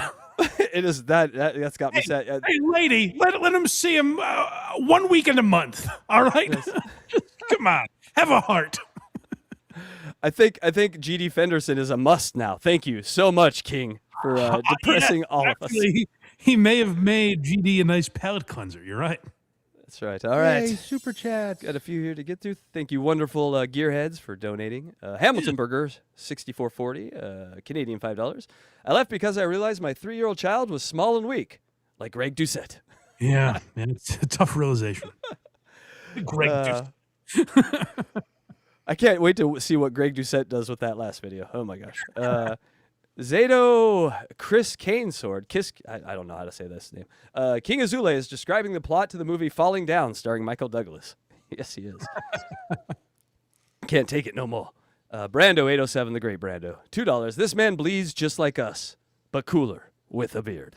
Much cooler. A much nicer beard than mine, King. You've got it all, buddy. You're the man.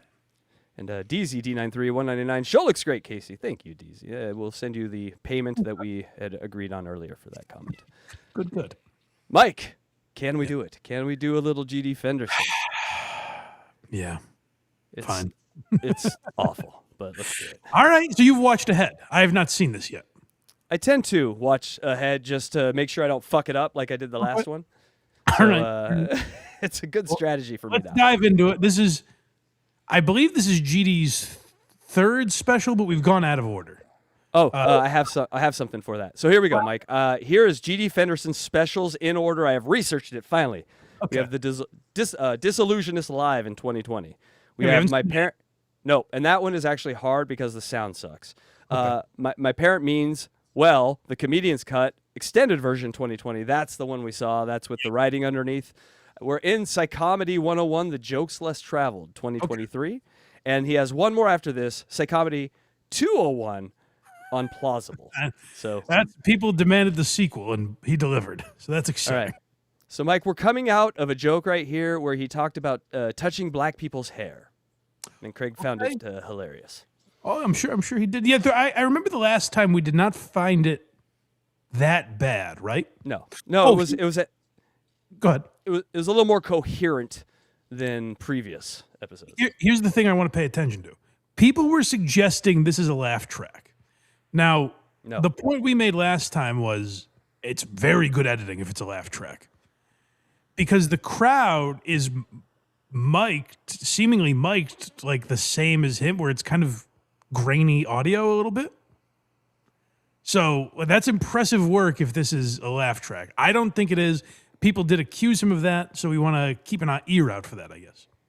I'm a producer, guilty as charged, and I can tell you it's not a laugh track because he does make obvious, terrible cuts, and you can hear them. So he's horrible at editing, so he can't be horrible and good. It doesn't work. All right. Here we go. And Mike, tell me when. Just say uncle whenever you want. Okay. Now, there was this thing called COVID. I don't know if you've heard of it. Oh boy. It's gone now. But the worst thing about COVID for me. I get why people think it's a laugh track. He's crushing with this audience. Right. I need his family. I You want gotta to give him that. We do think, if this is your first time seeing our coverage of this special, we do think this is largely family and friends in the audience. Mm-hmm. Or paid. Even getting that, like getting the reaction out of that group it's not nothing, you know? Yeah. Gino Bisconti is very jealous that he can say COVID and get a laugh when all the work he does in 10 years, he can't get one laugh on that shit. Was when I went into the market and there was wet pet food shortages, dog food, cat food in cans. None. Now, I don't know what you know about animals.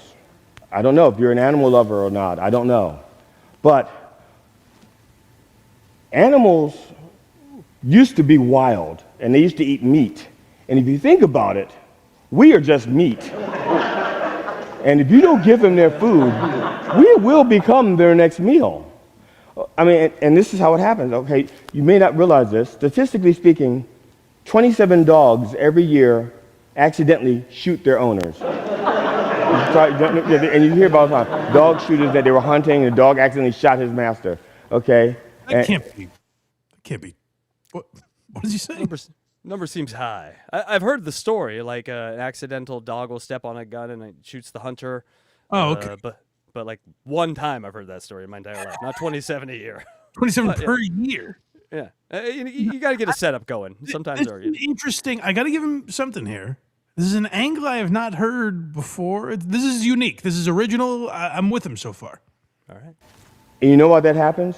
After all this time, dogs are so domesticated, they can't hunt without guns either. Are you proud of yourself, Mike? I mean, not a huge payoff there, but there's something. In the was a right start. hand, I think that could have been a bit. Yeah. But cats, they maintain that part of themselves. Cats can still, well, they'll eat you in your sleep. There's no gentle way to put it. It's not like they'll kill you. Go back. That's where I think people are saying this has got to be a laugh track. Yes, I heard a little bit. Listen to that. That's like an unnatural reaction to what he's saying. But cats, they maintain that part of themselves. Cats can. Yeah, there was an audio edit right Yeah, there's something there. I think that go back a little further if you could. So I think he's adjusting the volume. So my guess is like he has one volume set when he's talking, and then when the audience laughs, he brings the volume up. Because Yeah. you can hear it kind of pop up. Yeah, because that's my one. The reason I don't think it's a laugh track is that it matches the poor audio quality of his microphone. Yeah. They can't hunt without guns either. But cats, they maintain that part of themselves. Cats can You still. could be right. Although it feels like an unnatural stop. Like it's an abrupt stop. It's very unnatural. Like Crowd, once they started clapping, they all at once decided not to. Well, or he brought the level back down like real sharp as opposed to fading it down. Yeah. But why is he not affected? You know what I'm saying? There's Right, not two audio. It's the terrible sound mixing, or he's sugaring it up a little bit. One of the two. Well, or it's hilarious, and I just don't get it. they'll eat you in your sleep. There's no gentle way of putting it. It's not like they'll kill you in your. They're not savages. Okay, they won't tear you apart. They'll. I know what's going on. So they have two different mic setups, and when they go to the crowd, they like pot down his and pot up theirs. That's why he gets more distant sounding when the audience comes up, and then they pot it back real fast to get back to him when he talks. It's very distracting because the laughter is not matching what he's saying. No, because it's way too much. You're hearing every like noise the audience makes. Yeah. They'll cross your face and smother you, and then they'll eat you, starting with the soft parts. So when we saw that there was no wet cat food in the store, we began to panic because we only had like a week's worth left for those cats. And so we said, okay, well, we'll start looking around. We started experimenting, trying to get them to like something else. I mean, they only eat fancy feast, gravy lovers, turkey and chicken flavor. That's it. That's what they eat. Nothing else. It's starting to feel like I thought the angle of like, hey, cats and dogs naturally eat meat. We're meat. I thought that was going to go somewhere. Now he's just kind of a guy who's ranting about frustration at the grocery store. They ran out of wet food, Mike. They ran out of cat. I have a cat. I can relate to this now. You have a cat? I do. Cosmo. Is this new? Is it new? It's newish. Yeah, a couple months. Aw, what kind of cat? What color? Let's not waste too much time on it. Asking the color is not wasting. Just give me a color, and I'm done. Cream color, like whitish gray. Yeah. Aw. All right, moving. Thanks. But my point was, before that diversion, my point was, it just seems like a guy like this would be mildly amusing if he just got back from the grocery store. And was like, they were all out of cat food. And I thought, now I've got to make something for... But like as a stand-up bit, you're just like, okay, I'm waiting for something here, something to happen. So I got little Friskies, chicken chunks and gravy. I brought it home, put it in their little thing, and I smashed it up so it looks just like the other stuff. Tastes the same to me. There you go. He's crinkling that mic again. Yeah, this happened last. Sounds like we're listening to a vinyl. We're listening to a vinyl comedy album. Yeah, this is Bob Newhart. The first one to look at the food. Ali was short for Muhammad Ali cat. He looks at it and he looks at me and he goes,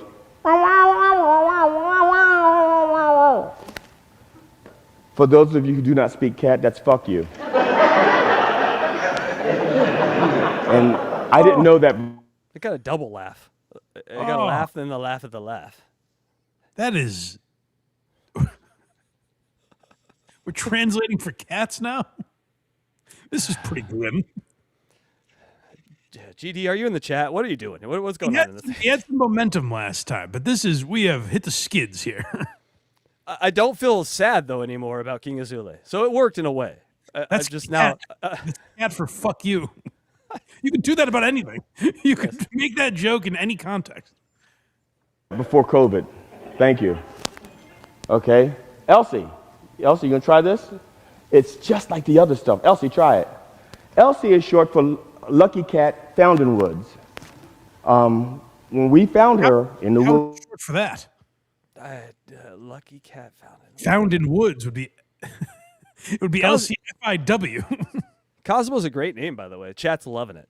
Oh, thank you. Yes. Cosmo's a very good boy. I like him much more than I thought I would. You will. It'll grow. Oh my God, He's you're gonna been get more. on BTH because I've had such horrible cat stories. But He won't be alone. remind me, by the way, Cardiff. We talked about some of my pet tragedies. Remind me to talk about Stuart, the hamster. Oh, that no. hasn't come up yet. Yet another pet tragedy that I forgot to tell. Oh, no. See, Lucky Cat found. Are all your pet tragedies things you stepped on? Because you didn't. No. I'm the hero in some of these stories. Oh, okay, good. Good. Yes. I just thought it was more of a. Woods. She was starving. She was limping. She could barely walk, and she was barely surviving on insects. Because there were other cats in the woods they would not let her eat because they wanted her to be the next meal. So they were slowly starving her, not realizing that it wouldn't be as marbled. But that's okay. And Carol sees her out there. She goes, "You have to do something." I'm like, "You want me to put her out of misery?" She says, "No, you have to feed her." Okay, so we rescued her. And took months and months and months. But now, she went from only surviving on insects to only eating fancy feast, gravy lovers, turkey and chicken. That's it. What's happening? I don't know, Mike. I've lost the plot on this one. He's just telling us his cat's a diet? I'm just picturing you in a chair, like petting your kitty's tummy right now. He's a good boy. When I put that down, Elsie looks at it and she goes,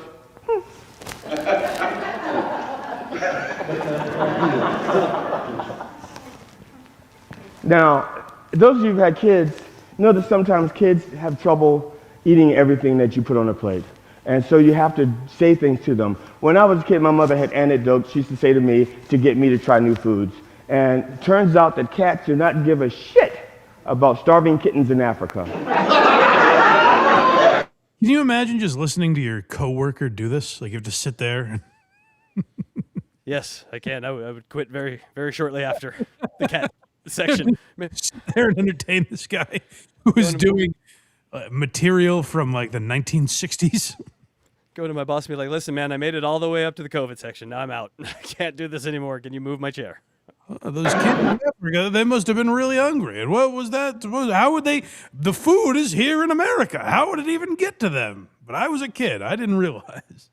Definitionally, am I confused? Is there other definitions for comedy that I've missed? Maybe. Maybe there's like one on the bottom. What's so weird about this? Like in the other special we watched of his, there were like, great silences. I feel like he's crushing. So you got to at least give him that here. Mm-hmm. I don't know if you can tell from my voice. It's a little husky. This isn't my real voice. This is my recovered from COVID from 2 weeks ago voice. And I'm going to keep hydrating. Sorry about that. I apologize in advance. Oh, it wasn't a joke. It didn't lead anywhere. It was just abrupt. In his comedy special, left it in. Like, hey, my voice is a little raspy. Sorry about that. I know I've been going for 35 minutes now. But I'd like to now take time to tell you I'm apologizing for my voice, and I'm going to take a sip of water, and I'm going to leave this in the final edit. I'm going to timestamp it so you can find it and watch it multiple times with your family. No joke here or anything. I'm just taking a drink. Yeah, this is humble GD.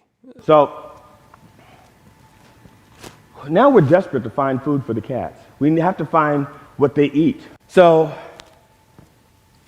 there's an edit right there. I wind up walking the streets looking for cat food. Now, there are a lot of moms out there who are going to be doing... So he did leave all that section in about the nonsense and then edited it right after that. Why wouldn't you edit like 5 seconds before that? Yeah, what was that? What was so boring there that it had to be cut out? I'd love to see that tape. GD editing floor tape. Please send me a GD. I'll buy it off you. Doing the same thing, trying to find Similac and Infamil. It's going to be like junkies. You're going to be like walking to dark alleys, like I did. I'm going, excuse me, hey, you got any cat food? You a cop? No, I'm not a cop. Why would you think you would find cat food down dark alleys? Like the premise doesn't really make a lot of sense. I don't understand how anyone can understand it, but there's a whole room of people who really understand it or focusing locked maybe in you on really have to know this cat. that is so him. The on the flyer to this show was, we're going to talk about old Tommy. Get over to the show. Y'all know Tommy. He scratched y'all. Get over here. Let me see your arms. There. See? I have a cat. Okay. I can help you. You go around the corner to the Giant Eagle, aisle 17. They got what you're looking for. Thanks, man. I appreciate it. You need any drugs? No, I'm good. Similac? Need Similac? No, I'm good. I'm good. Just a cat. Yes. No. Why has he made it know. such a sinister quest? Is it the cat who's? he's in a fucking pharmacy or something. Do me a favor and don't mention my name in your sketch. No problem, Tommy. Tell D I said hi. Papa didn't like me anyway. Well, I think, if I may diagnose this here, I think he just named someone in the audience. Yes. That's the only way. Crowd work. Right? Yeah. But crowd work, but like the entire audience has to be in on it already before he Yes. does the crowd work. He just goes, fingernail clippings, and they just go nuts because they had the conversation We before know, the show. we get that. Yeah, we all get that. So, like I said, the COVID thing, it's all behind us, kind of. Like I said, I'm a little bit hoarse, and it's left its remnants of COVID. I had it, and I gave it to my wife, but thank goodness we're both vaccinated and boosted, and all the other things that you can. Material holds up well, huh? Jesus, yes. You gonna get into wiping down his groceries next? Jesus Christ. Hang in there for one more minute. We've almost hit the 3-hour mark. Mike, you almost did it. We get that double bonus from YouTube when that happens. All the other precautions you can take. So it hit us hard, but it only hit us for a couple of days. But that was the second time my wife had it. Yeah. Mike, we have it. Caption. Whoa, really? Yeah, it's so second time his wife has had it, and the caption is, O-H. So it's not much, but maybe we're going somewhere. Maybe you're supposed to say it like dice. Oh, okay, yeah, let's Kind start of. that. Like I said, I'm a little bit hoarse, and it's left its remnants of COVID. I had it, and I gave it to my wife, but thank goodness we're both vaccinated You know and how boosted. I gave it to her? I shoved it down her fucking throat. And all the other things that you can do to. The COVID out of my yam bag. She got the GD variant. Oh. The other precautions you can take. So it hit us hard, but it only hit us for a couple of days. But that was the second time my wife had it. Yeah, she'd had it once before. And I was sucking banana juice. Oh. I remember this. Like, why did he? Maybe there's going to be a payoff. Why did he? Every time you thought that, there's no payoff, dude. I know. I'm so naive. This is Lucy's football every time. Charlie Brown. So I gave my wife COVID. Oh, what are we supposed to glean from that? Go back a little bit. We may have hit the GD mystery that we always inevitably get to. All right, here we go. Days. But that was the second time my wife had it. Yeah, she'd had it once before. And I remember this like it was yesterday. I was in the kitchen cooking dinner because I'm a good husband. And she comes in that kitchen. She comes home from work. Again, that gets a laugh if it's like your wife's friends are in the audience. And then it got a double laugh. Why are they laughing? What is the longevity of the laugh? I don't Because they're looking at his wife going, you give him the business. Like, they all know his wife there. She stands up every time she's mentioned. And they'll just look. Hello. Hey. And she looks like shit. But I'm a good husband. I don't tell her that. I'm a good husband. I just said, instead of saying you look like shit, I said, how was your day? Huh? You're right. People are like, they're not done laughing yet. They're kind of realizing, like I did with the foreskin joke earlier.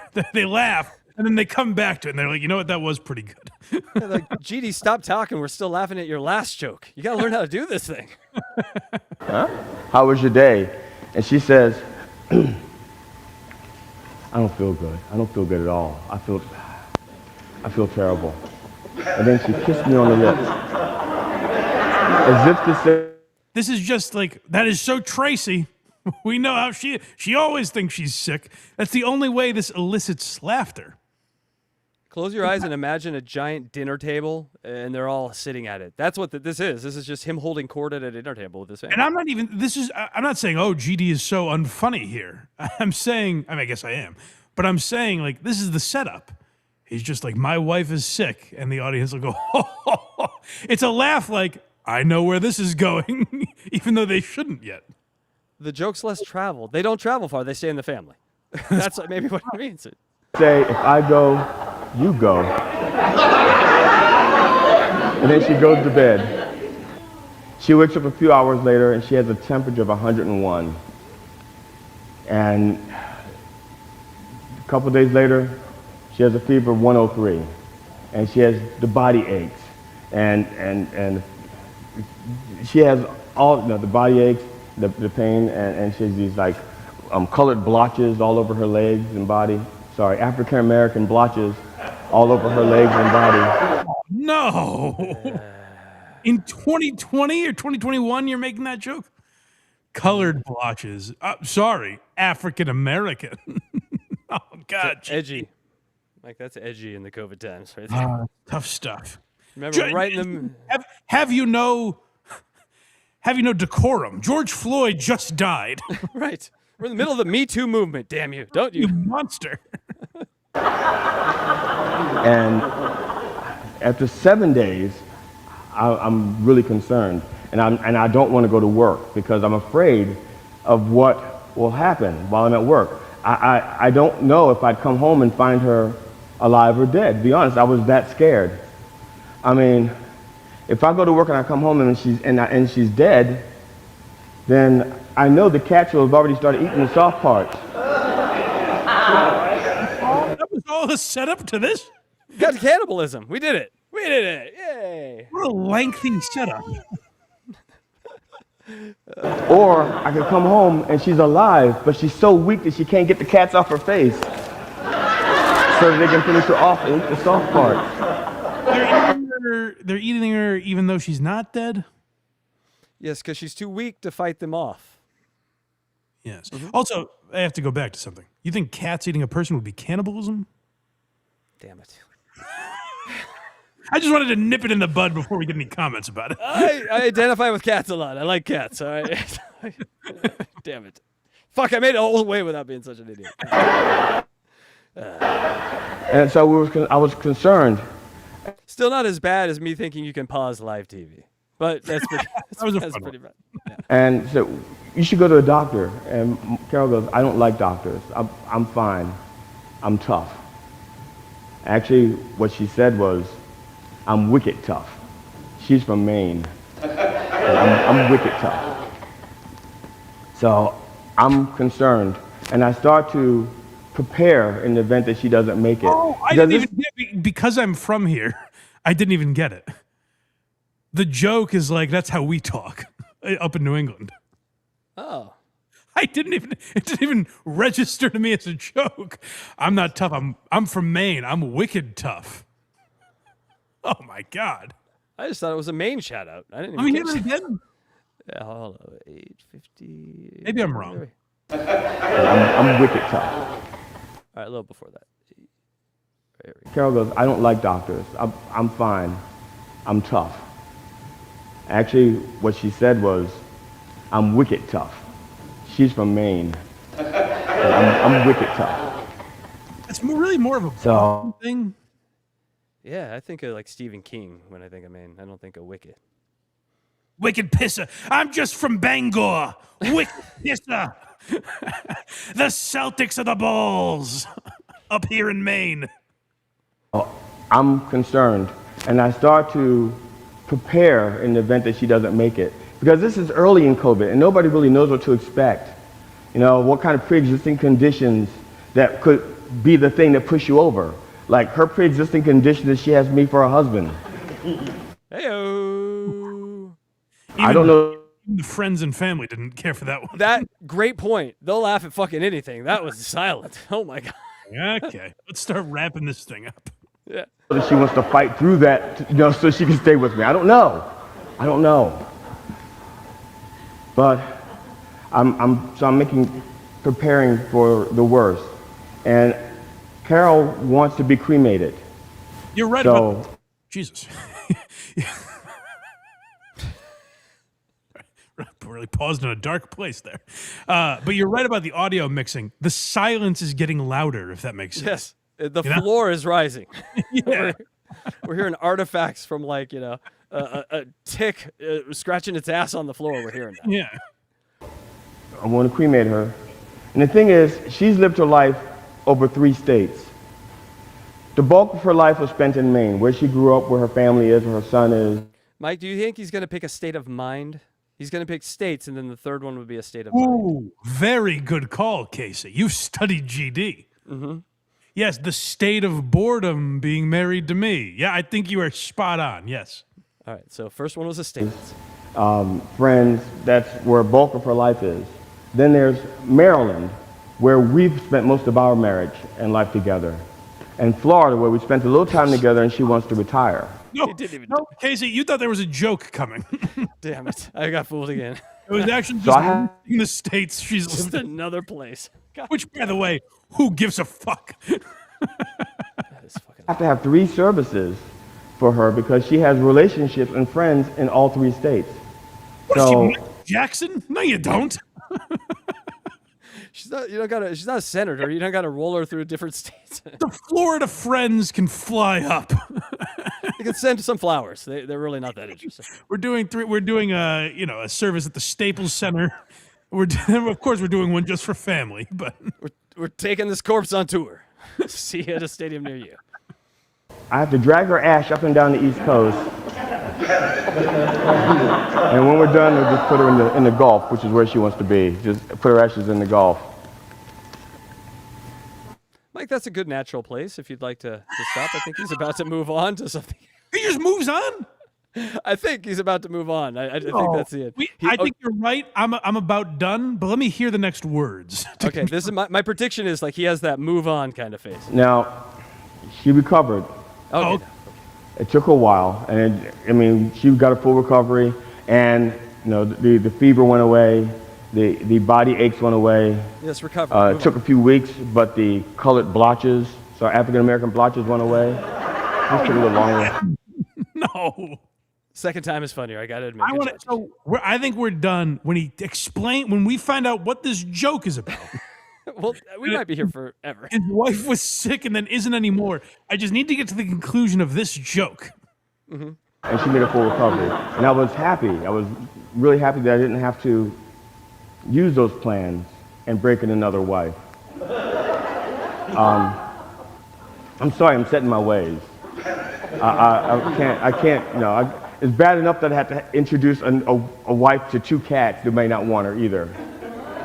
Excuse me. Ouch. Ow. That's a little personal. The joke is that, like, if his wife died, he'd get remarried eventually? Yeah, he'd find another wife. It's like the edgy thing. Like, whoa. Yeah, and his cats would accept his wife. If your wife passes, I hope you still find happiness, GD. That's not that crazy a concept. Here's your new Elsie.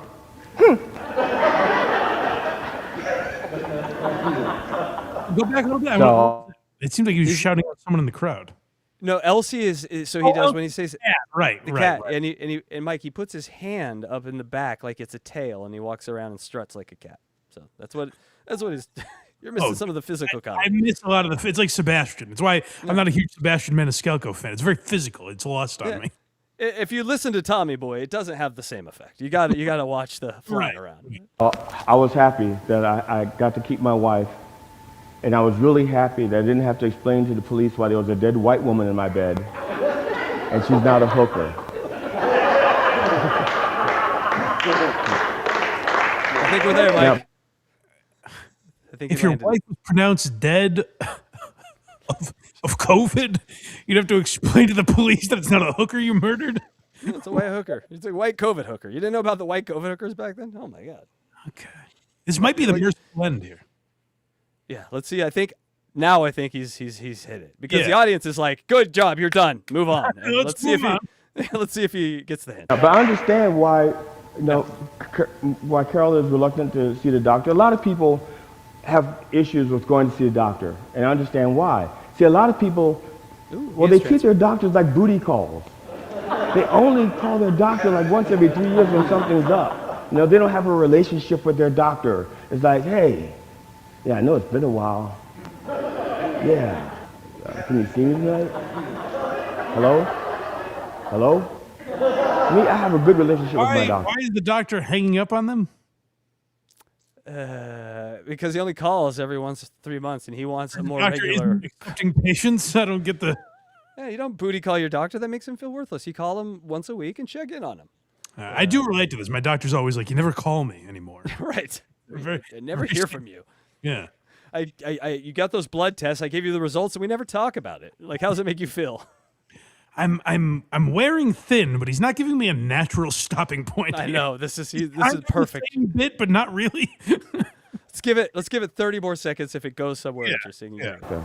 I auditioned my doctor before I got my doctor. See, because I have needs and wants and understandings, and I know what I like.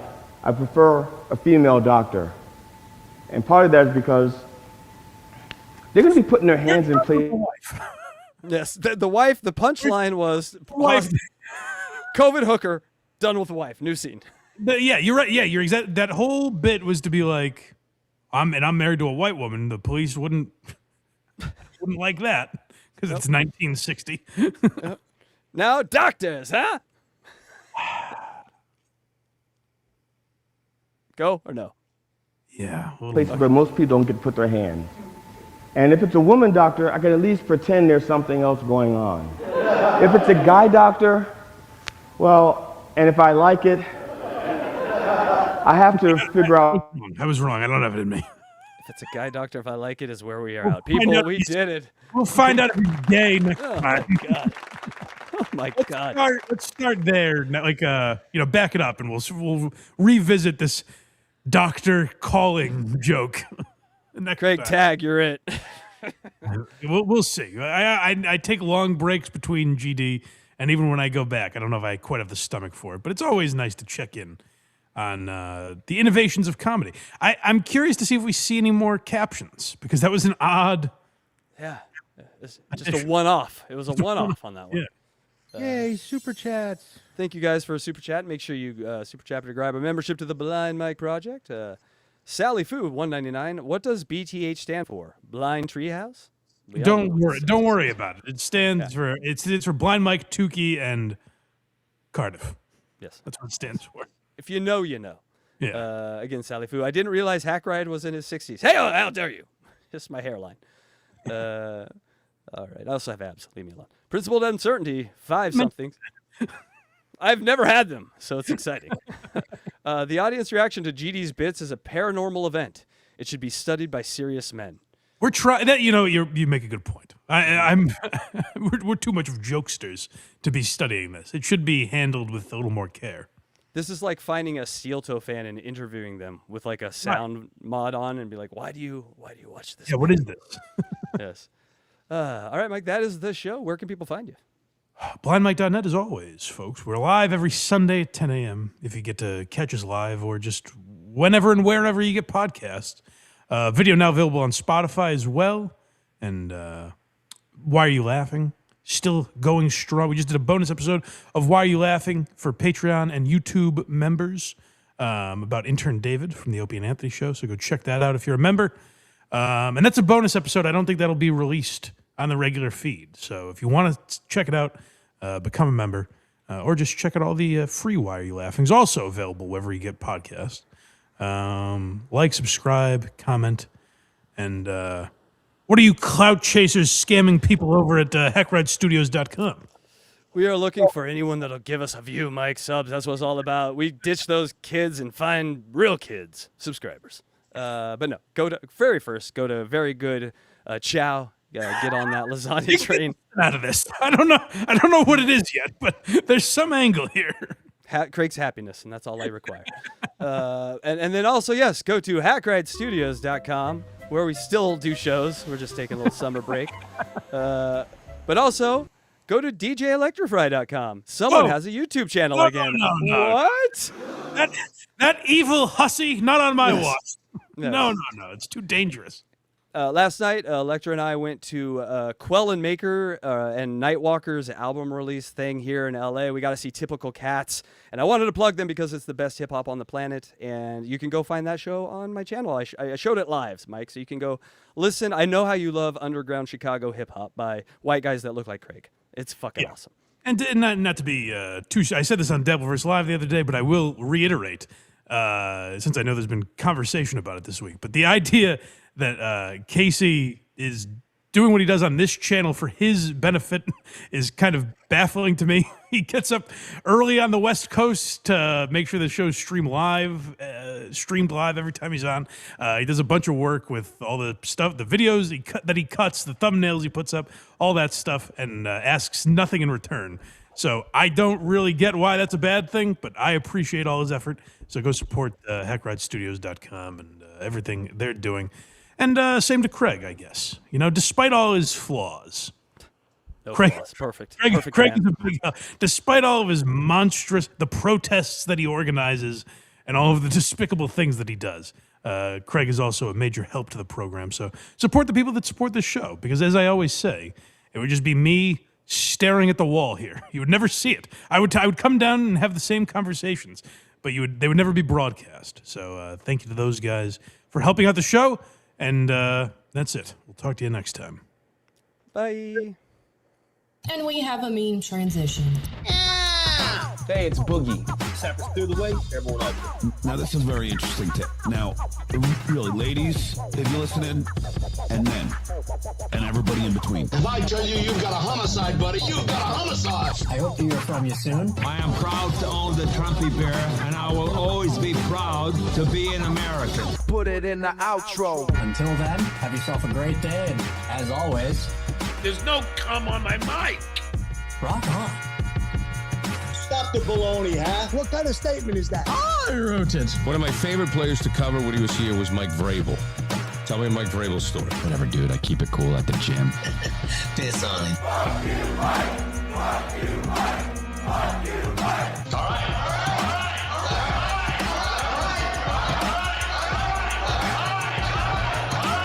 Stop, my belly hurts. My dad was in the military. Was that, sir? Can you please kindly F off, please? If a person is on a bridge, threatening to jump, how do we know that he wants help? Okay, I hope nothing bad happened. Money, money, money, money, money, money, money, money, money, money, money, money, money. Fuck, please. Anyway, God bless America.